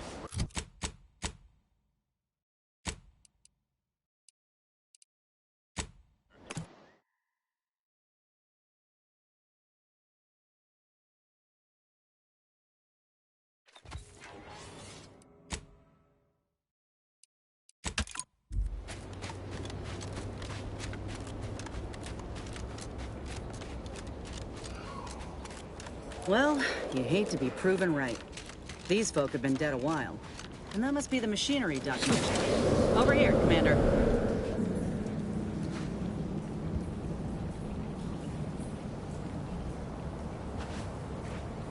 Huh. Seems this terminal reroutes power to speakers around the cave. They were using sound to lure the Crabbles out. Let's see here.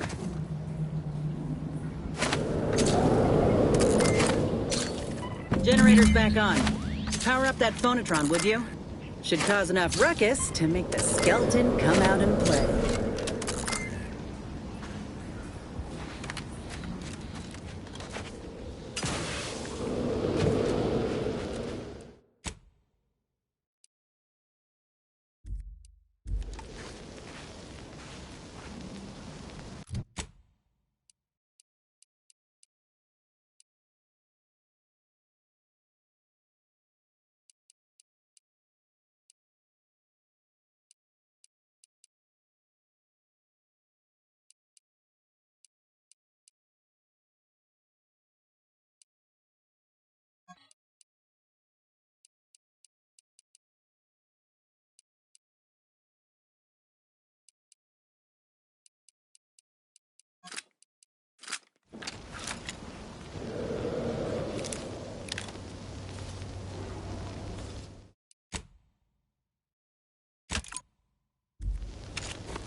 Looking a little woozy there, Commander.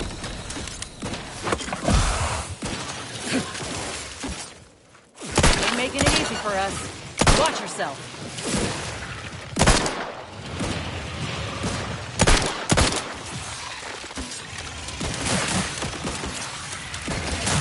You're looking pretty scathed, Commander. Hey, get me go-getting again.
Promoting teammate health.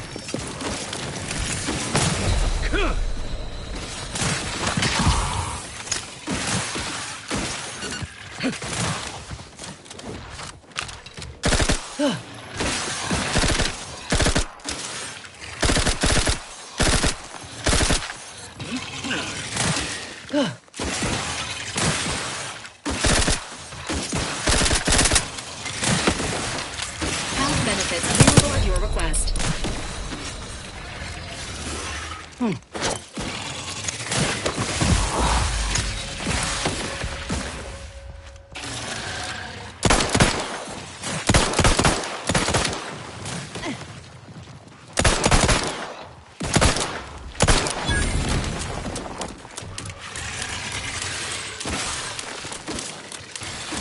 Vitals looking a mite marginal, command.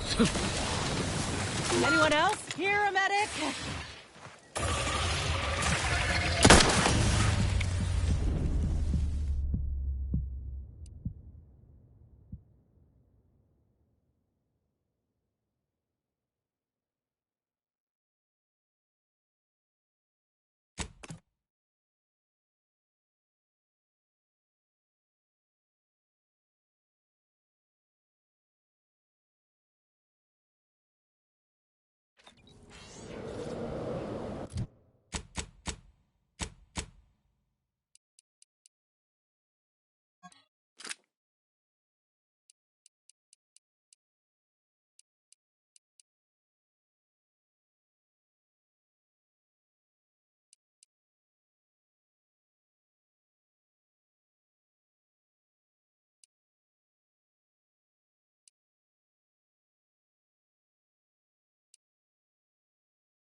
Commander, you're bleeding.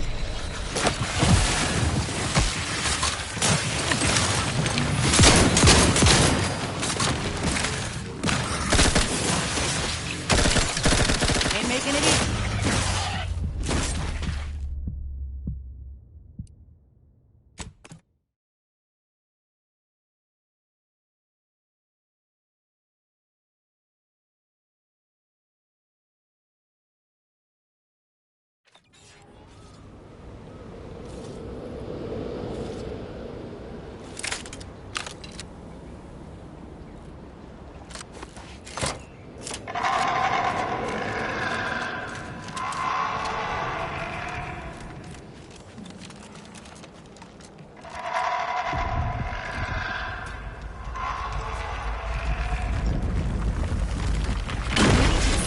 Agent's health needs.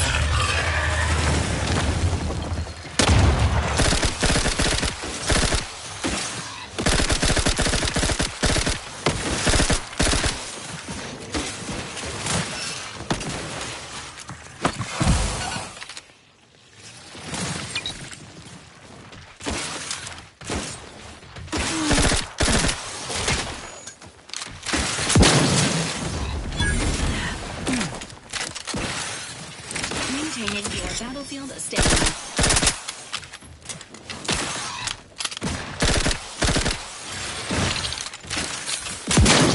Commander, you're bleeding. Hate this.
Ain't making it easy for us. Watch yourself.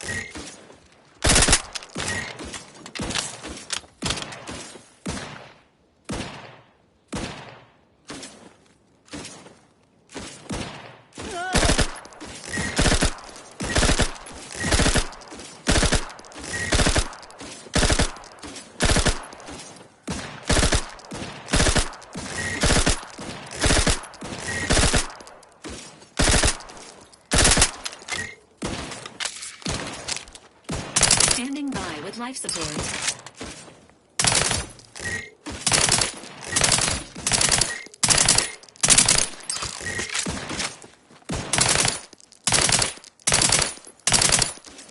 Maintaining your maximum stamina.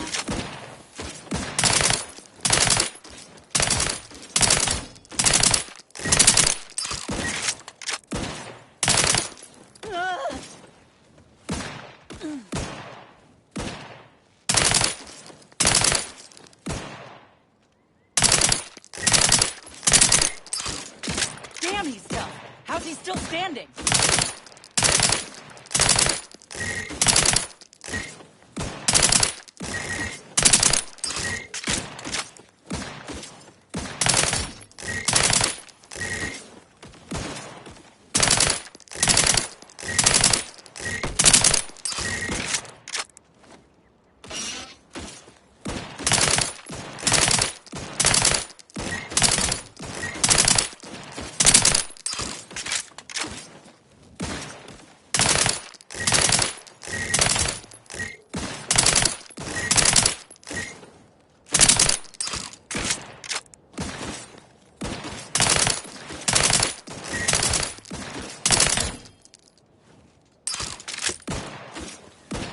This unit is in need of assistance.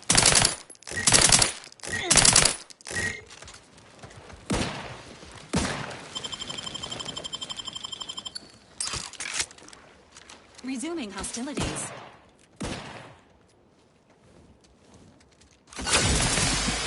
Therapeutics.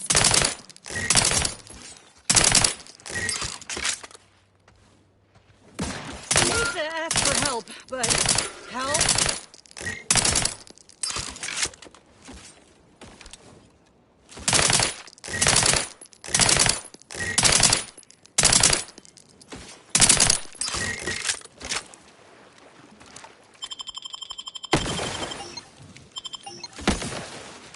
This unit is concerned for the commander's well-being.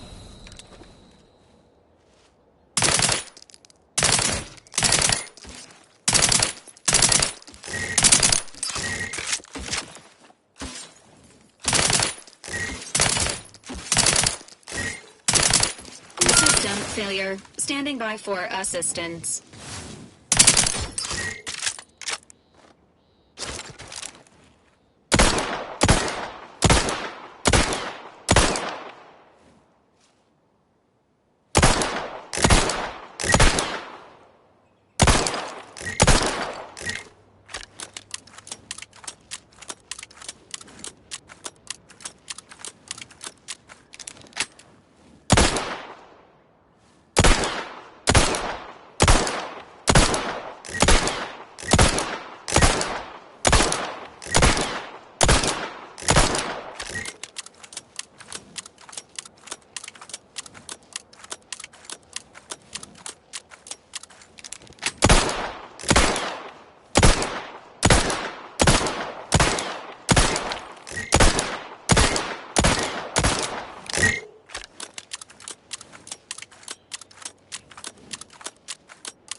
Back in business.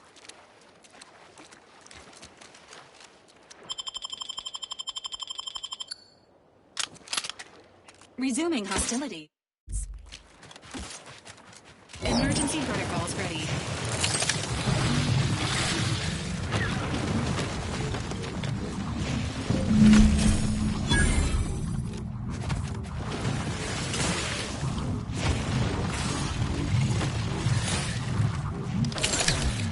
Hoarding that travel part for yourself, huh? Ain't no matter. If you still got some hunting you, that Raptidon matriarch's waiting up north for us. Elsewise, we might head back to Fairfield to see about the graft.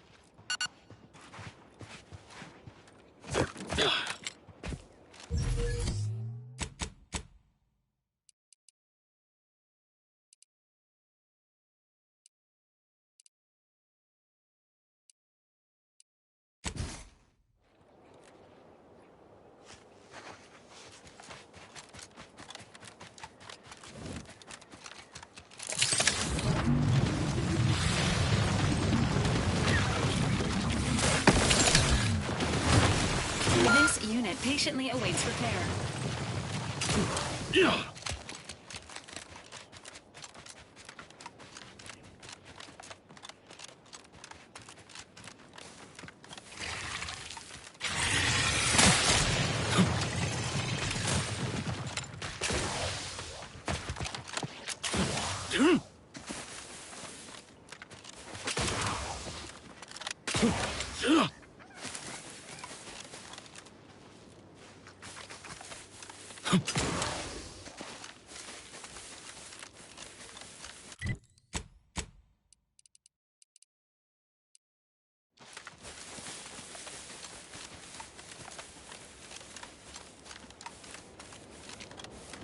Nice work.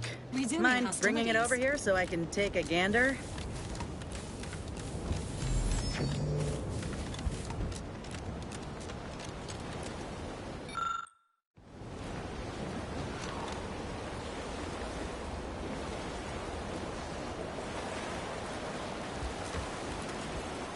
We pulled a good harvest.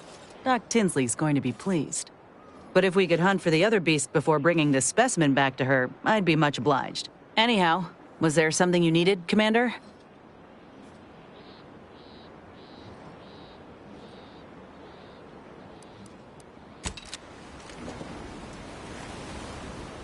Auntie's choice. Got something that needs doing, Commander? How personal are we talking?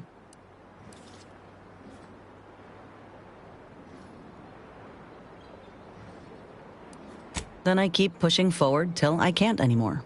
You didn't see me when I first got out of surgery and came to Paradise Island. The fact that you and I met at all is a testament to Doc's skill. But suppose if her treatment doesn't stick, then maybe it's my time to go. You can only cheat death so many times. You know that as well as I do.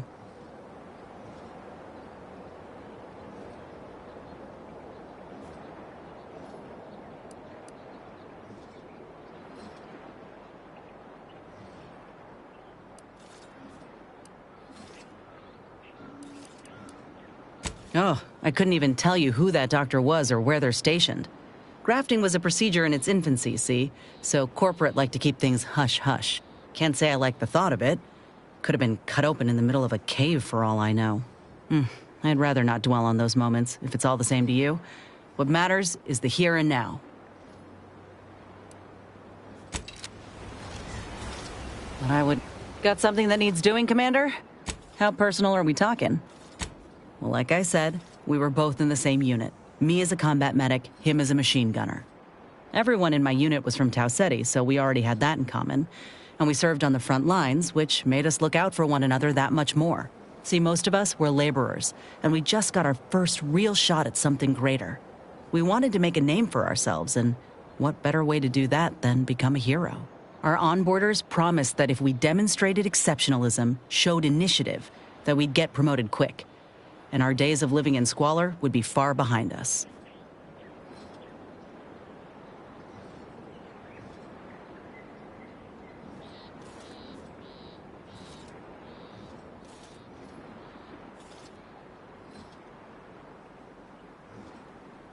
It ain't like they forced us to join up. We did that on our own. And it said in our contract that they could send us wherever we were needed.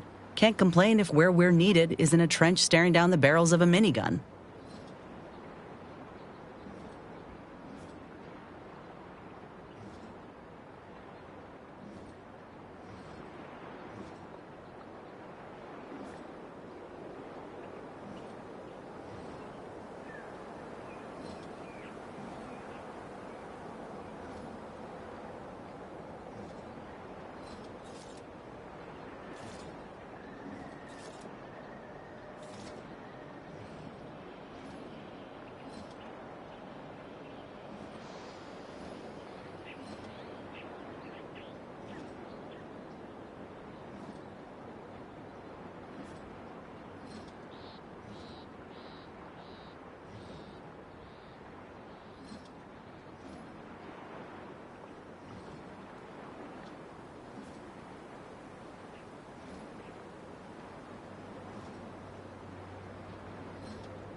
I reckon that's a difference in perspective.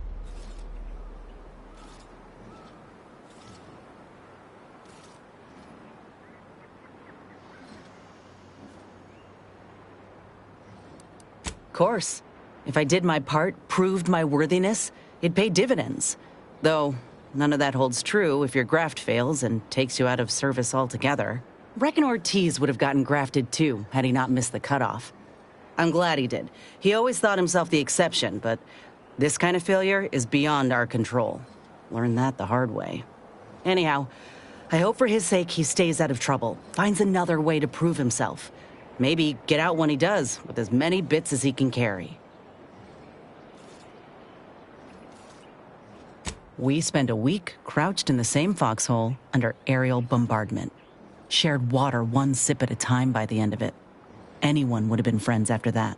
I don't know if I would have made it out alive without him. Maybe I'll tell him that over a beer one day. Praise him in front of the whole saloon. Law knows he's got a thing for heroics.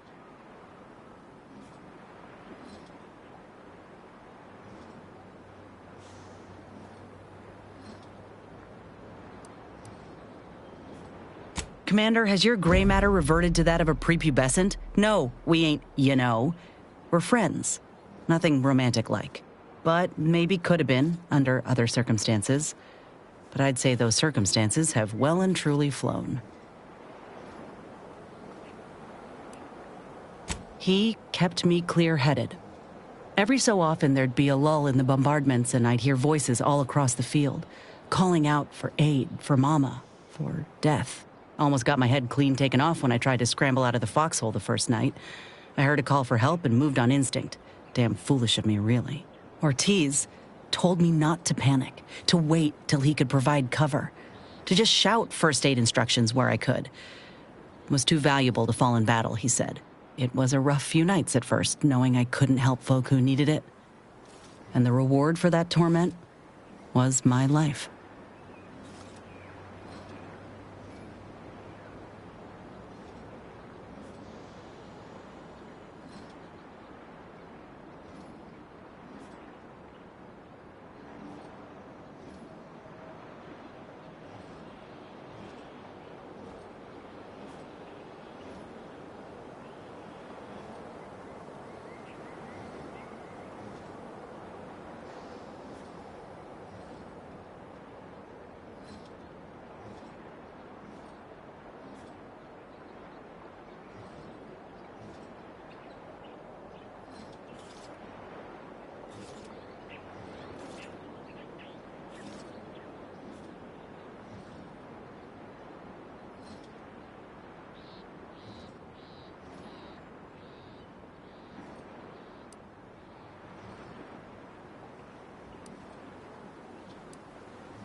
That an Earth Directorate law or something? No, out here, anyone's fair game. In fact, taking out the one person who could mitigate losses on our side, they'd consider a triumph. In any case, I'm only standing here because of a damn fine soldier who became my friend. I'll carry that knowledge always.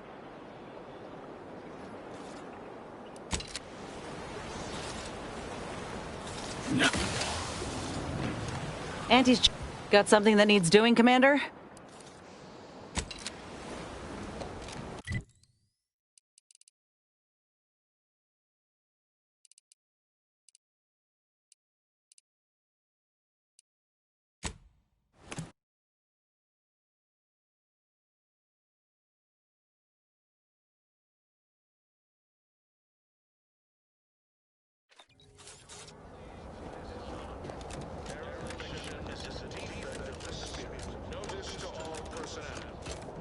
First-class Kinoshita has been henceforth relieved of his duties.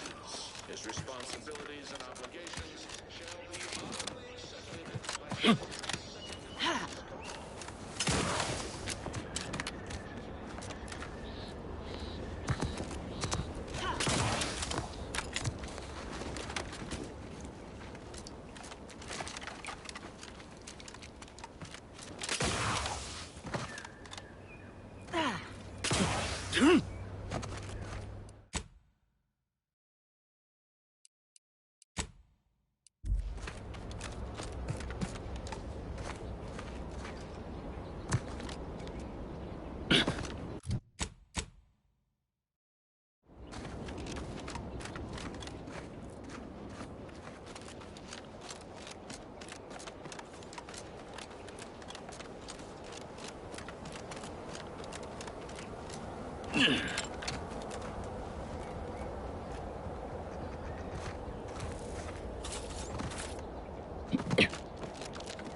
Ready ready to assist with agents help.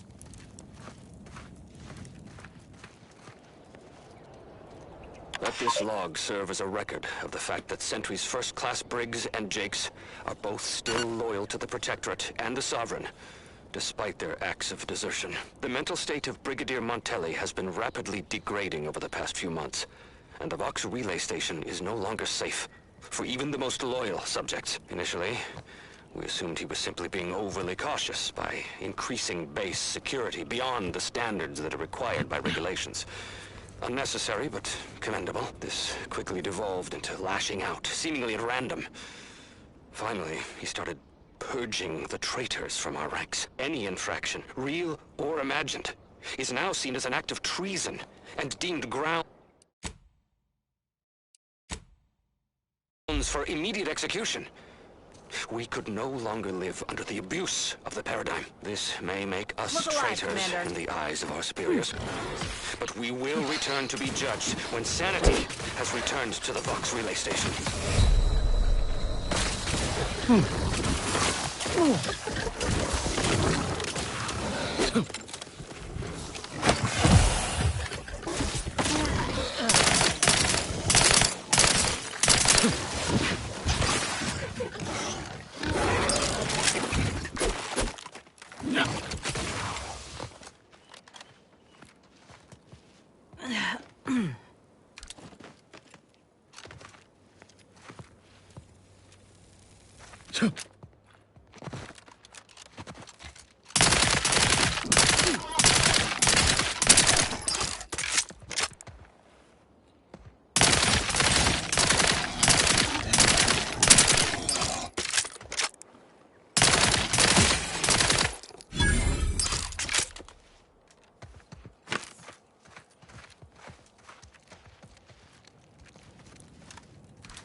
Surrender's fine.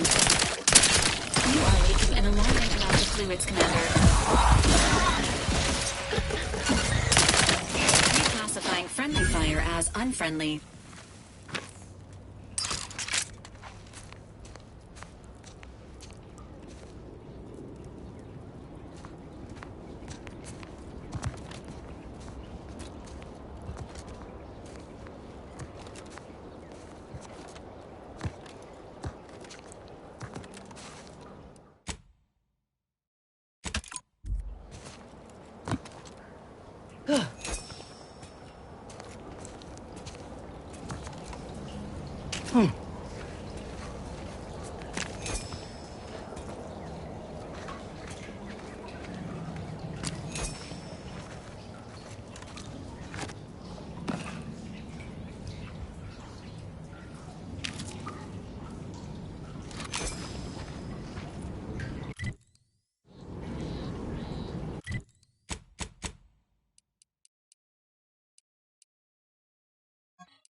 Liquidate 'em!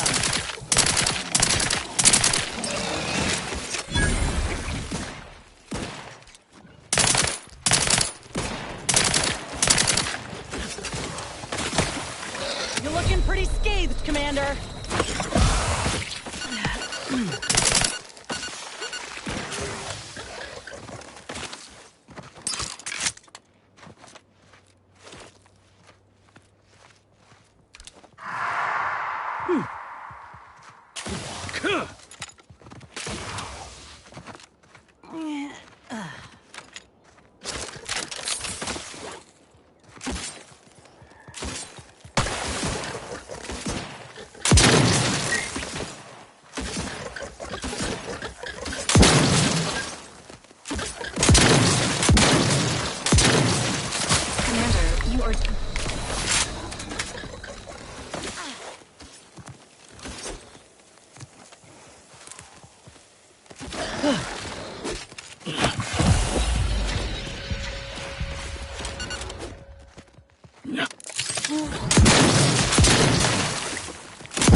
Commander!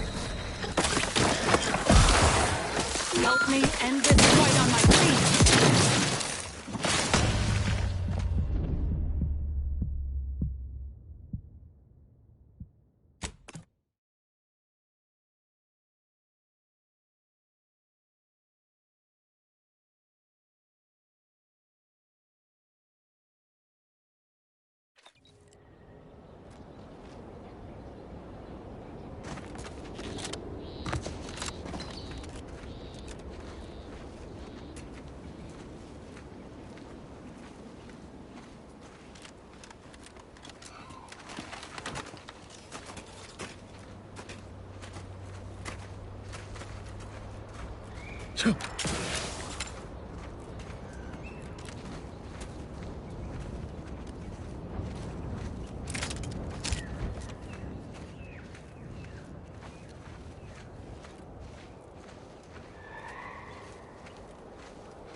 Hear that?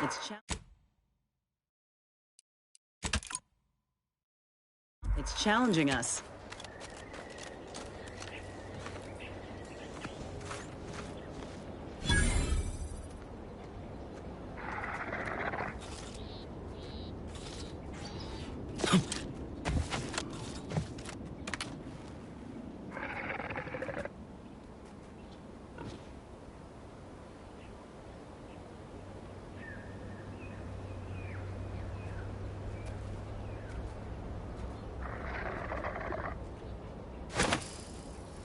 Emergency protocol syringes primed.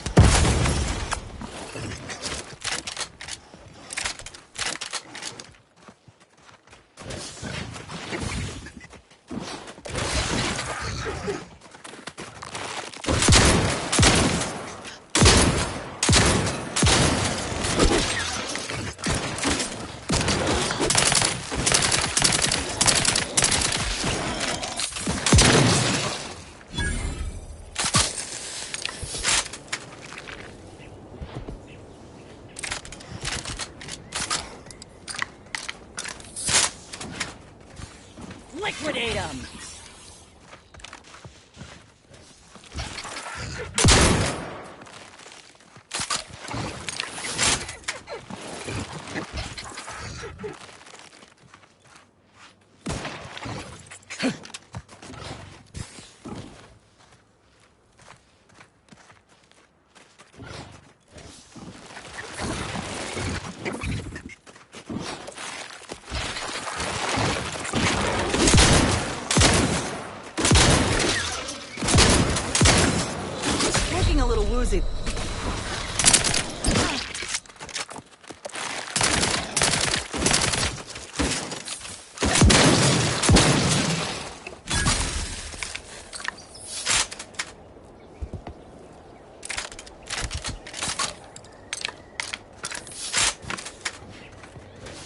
It's a brawl!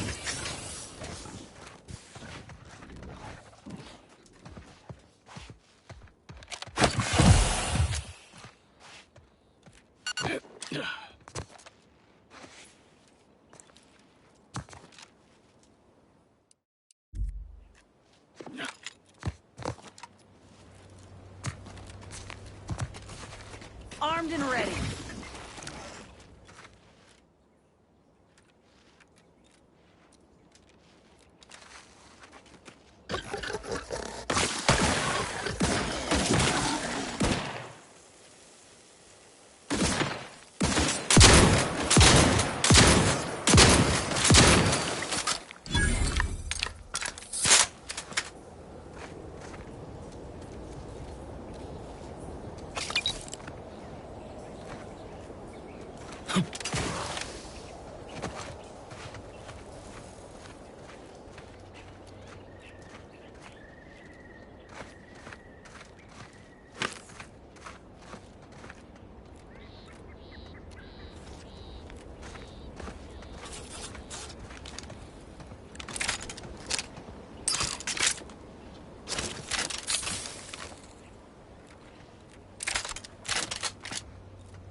Keep howling. We're coming for you.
Commander, this has got to be where the matriarch is. We ought to look for her.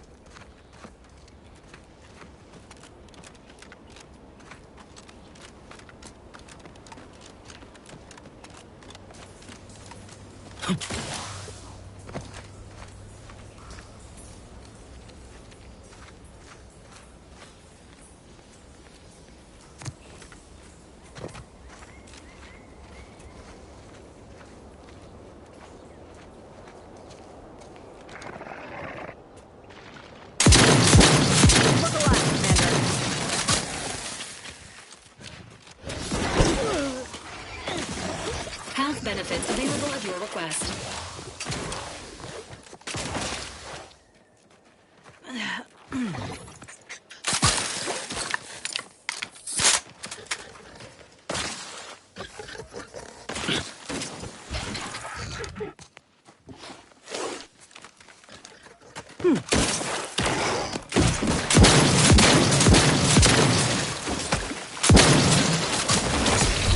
Maintaining your balance.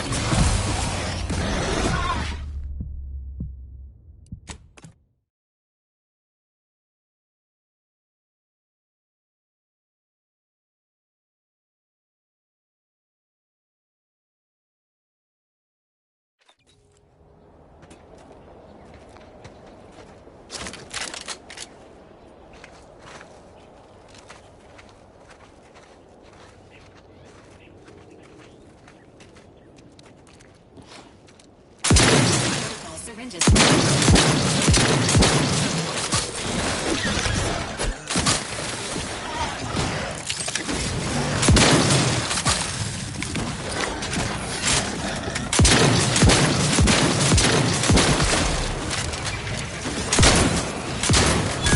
Commander, you're bleeding!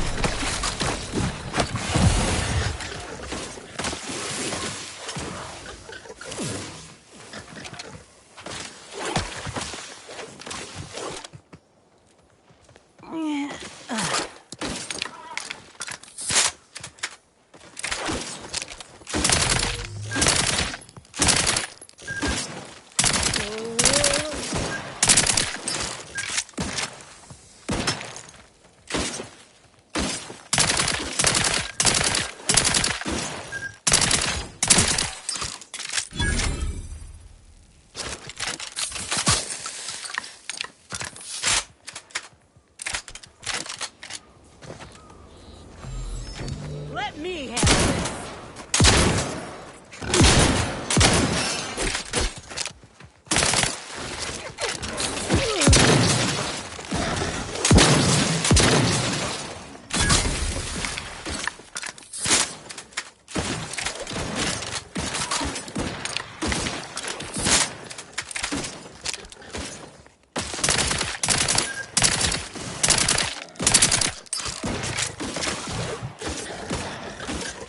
Yep. Matriarch's here, all right. Let's put our heads together. See these half-eaten remains? They're a sign. Matriarchs lose their appetite when they're on the verge of going into a state of torpor. She'll have retreated into hiding to conserve her energy. But I got one way to get her attention. You know how Doc mentioned pheromones? Well, just so happened that I procured some Raptidon glandular extract in my travels. Should do the trick. A matriarch with 3 full stomachs ain't coming out of hibernation unless she senses a threat to her authority. She hates rivals.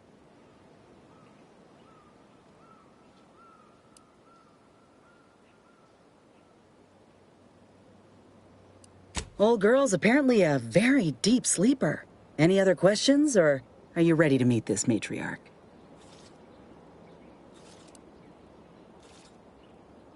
I'm eager, so sue me. Except, maybe don't. I ain't got so much as 50 bits to my name. All right, let's do this. Look alive, Commander.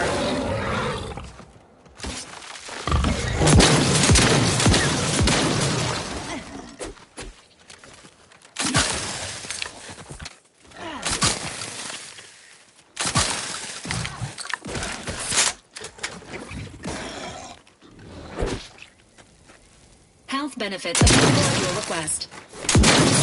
Life-preserving medicine.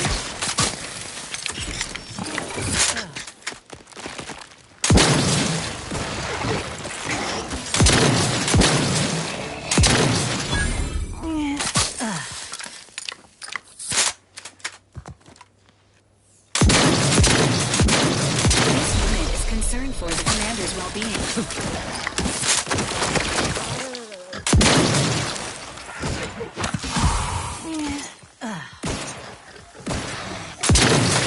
You are dying, which is not advised at this time.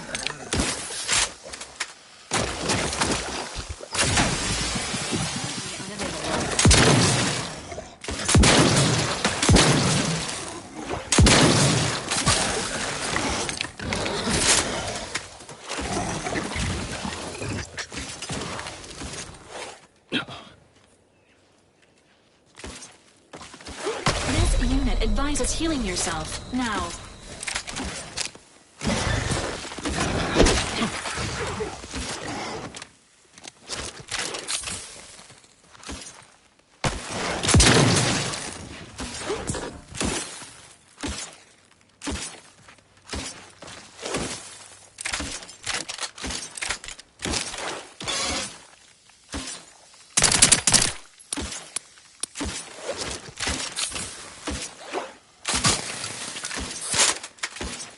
Standing by with life support.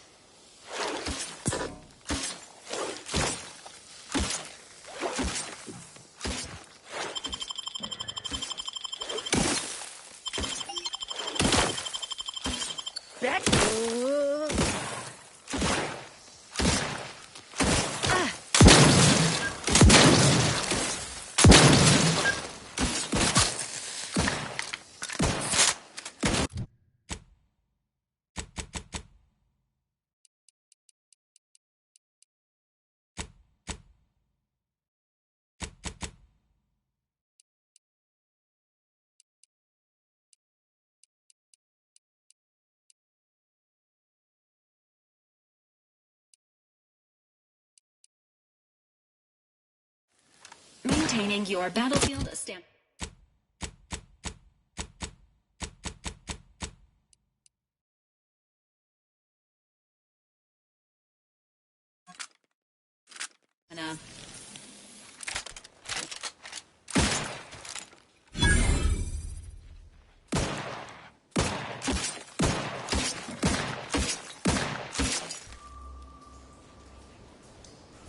Liquidate them! Seek treatment for bodily trauma soon.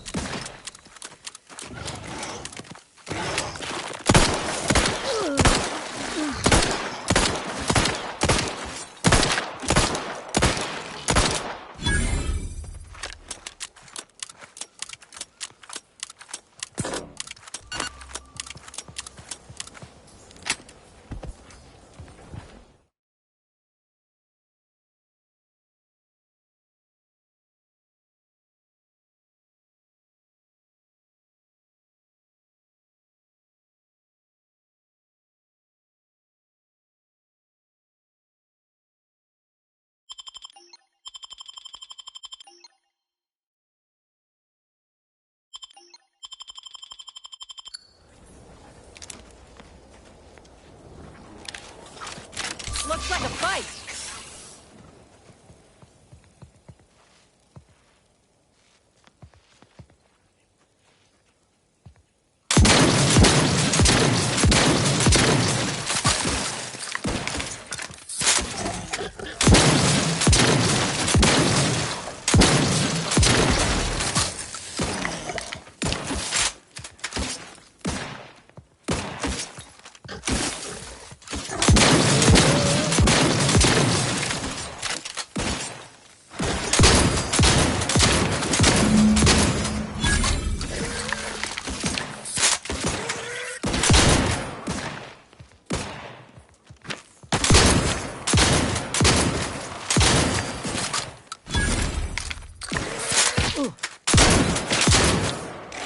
Emergency fireballs ready. I ain't the enemy!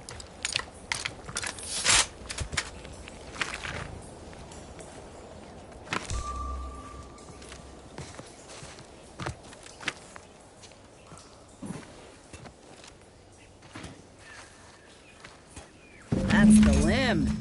Bring it here, would you?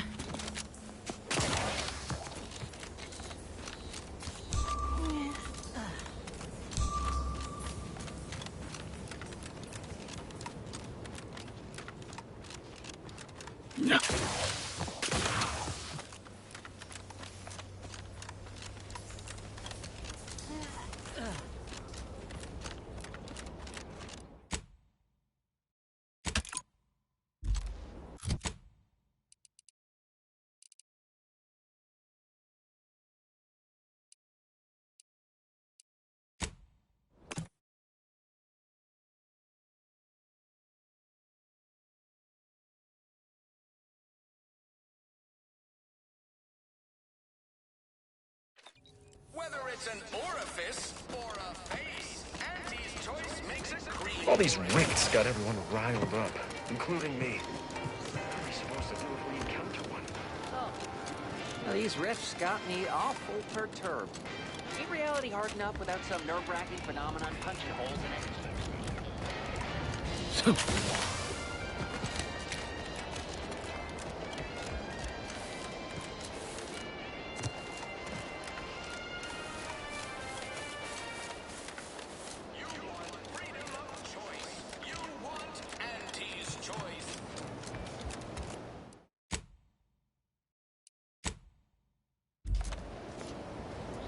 Back again? I hope the hunting has gone well. Certainly, if you've procured the right materials. I've been fine-tuning the procedure in the meantime. I do believe it'll be as smooth as Crabble butter. I'm gonna assume Crabble butter's especially smooth, because I'm ready to feel like myself again. The material we harvested from the skeleton Crabble could allow me to fire off scalding shell shards. They'd pierce through armor easily, I imagine. And the part from the Raptidon matriarch should let me camouflage myself at will, like other Raps can. I'd be able to close the distance and heal you up without the enemy noticing. I believe either option would suit me fine. Care to share your thoughts?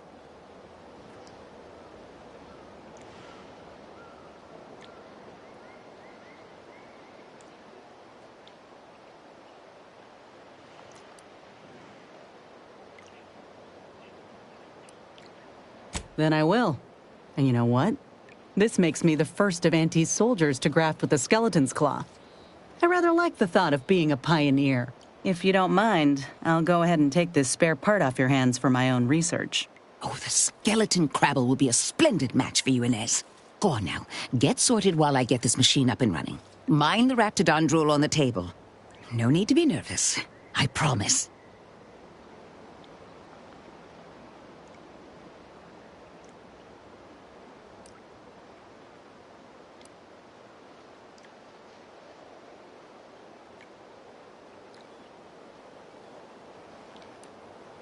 You're an inspiration. I feel at peace with my mortality already. Enough distractions, please. I need the utmost focus for my work.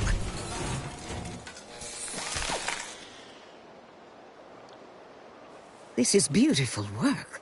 My best yet. How does the limb feel, Inez? Any numbness? Pain? Yeah, both. Body's not accustomed to the presence of another limb. Feels like I've got an extra passenger in my nervous system. But it certainly beats feeling like I'm bleeding on the inside. Or fighting the urge to feast on raw human flesh. Like last time. Well, I'll certainly be having words with that surgeon, leaving you in a state like that. Now, you come back straight away if anything bothers you. Will do, Doc. I thank you. And you, Commander. Without your help, I don't know what I might have done. Whatever you need going forward, I'm there. You got my word.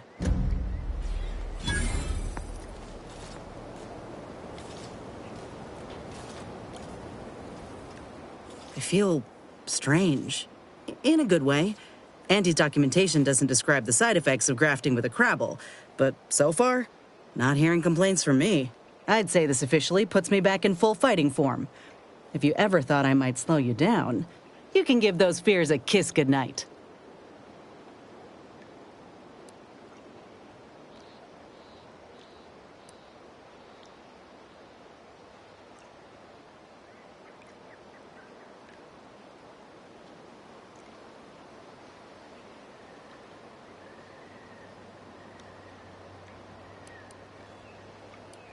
Rather kind of you to say. But we both know you can keep pace with just about anything on this island. I got a good feeling about this partnership of ours. Just want to reiterate that I'll make good on my end of the deal. I plan on proving my worth to you and to Auntie, no matter what it takes.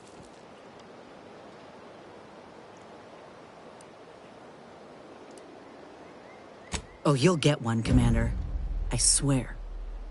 I appreciate you hearing me out. We should move on.